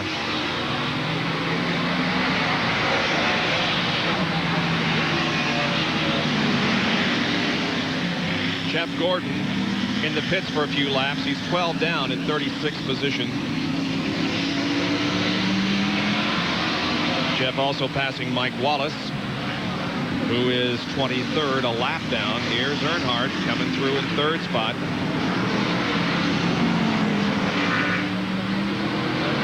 And now we'll see how far it is back to the 43 car of Dallenbach, who is in 4th, having passed Rusty Wallace just a couple of laps ago. There he is. In fact, he's stretched out his advantage over Wallace a little bit.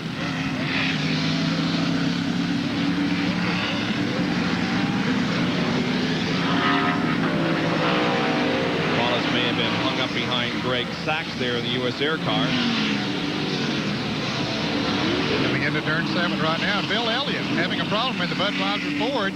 He was running in the 13th position. Brett Bodine had just gotten around him. And Elliott, some kind of a problem. Well, I'm not sure that he will not be able to make it to a safer spot. He's going to have to stop right there alongside the racetrack with less than 3 laps to go. Will we end this race under caution? Well, he has no power, obviously. We look over toward the start-finish line, and we can see conversation being conducted between the officials up there, and I'm sure the officials in race control.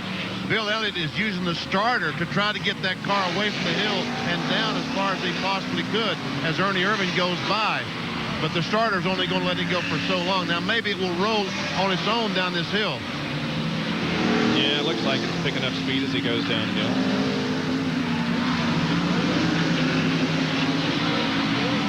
But he'll never make it up the hill over turn 6, that's for sure. Yeah.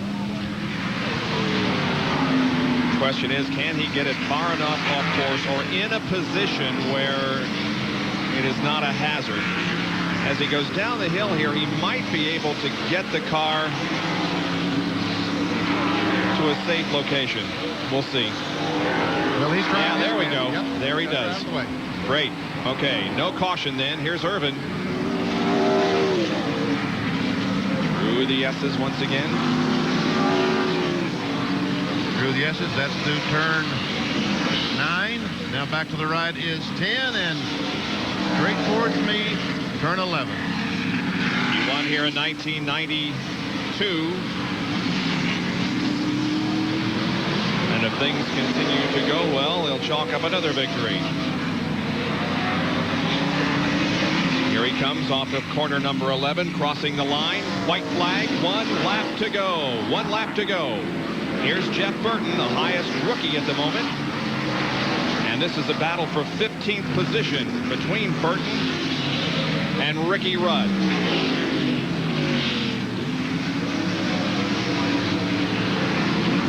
Ernie Irvin is on his last lap inside with Ricky. Up to 3rd. here's another great race as Mark Martin is closing up on the back bumper. Morgan Shepard tried to get alongside. Down to 11, lost 2 or 3 car lengths. Battle for 7. Morgan has 7. Mark 8.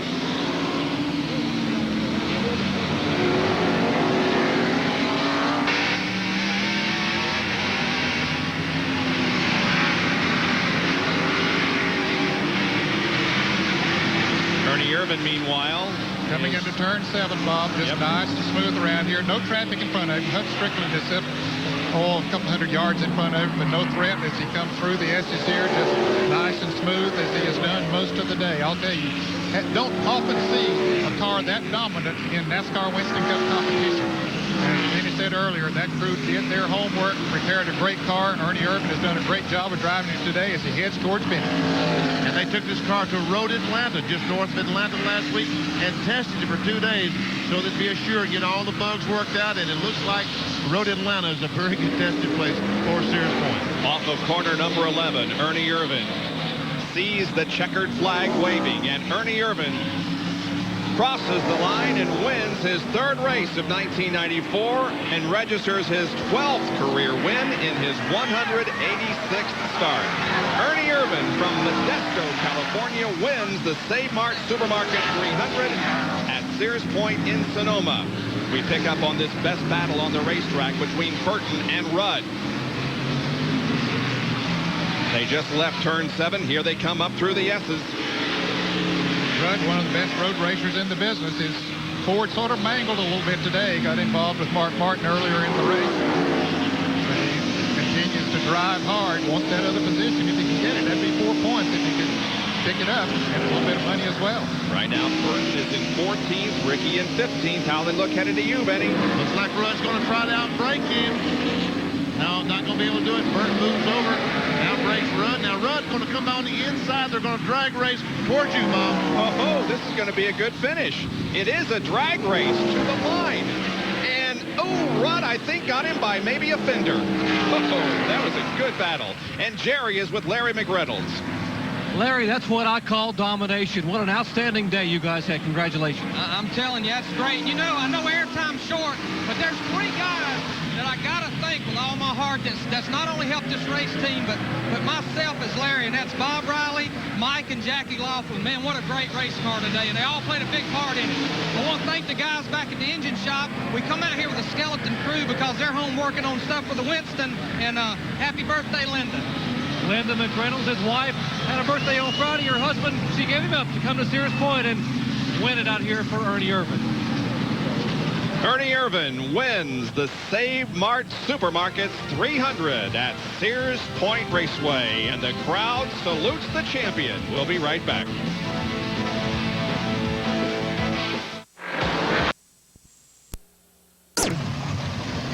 As a result of his dominating performance here at Sears Point this afternoon. What did he lead? All the laps but about 3 or 4, Bob?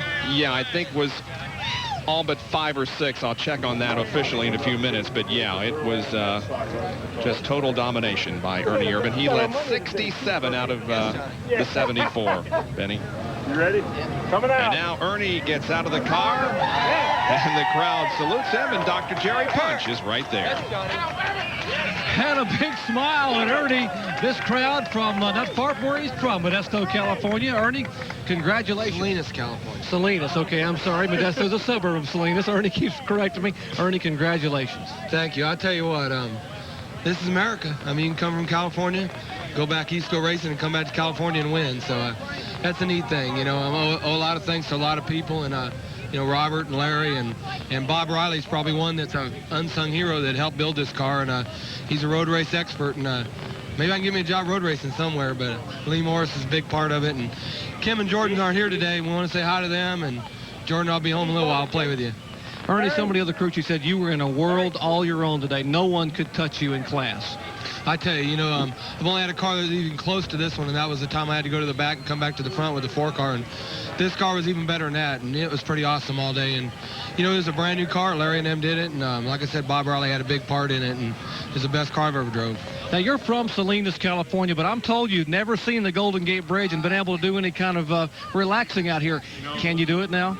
no, I got to get back home. You know, we got horses to take care of and a lot of racing to go at the Winston Select, and looking forward to that, try to get some big money. By the way, there's a young man waiting up on stage for you, little Richard Herron you met the other day. You told him to come share victory lane. They just put him up on stage in his wheelchair, smiling. He's in tears, waiting for you to come up and visit. I told him, I said, we make it to victory lane, you're coming with us. And he's, nah, you won't do that. I said, yeah, really, man, come on in with us. And, you know, it just makes us realize that we're very fortunate to be able to walk and do everything we do. And he's not as fortunate, but today he's fortunate. He's in victory lane in a Winston Cup race. And we're very fortunate to watch your performance today. Congratulations. Thank you.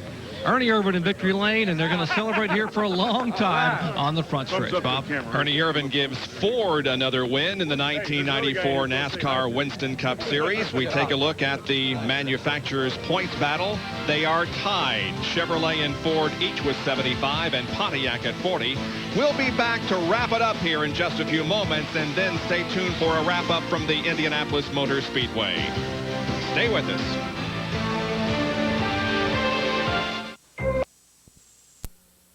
$15,200 en route to his third victory of 1994. We take a look at the full field results, and Ned, down there in turn number 7, kind of a quiet day for you, wasn't it? Yeah, it was. Saw some good passes here, Bob. A little bit of slipping and sliding, but it was relatively quiet. A lot of action at other places on the racetrack, though.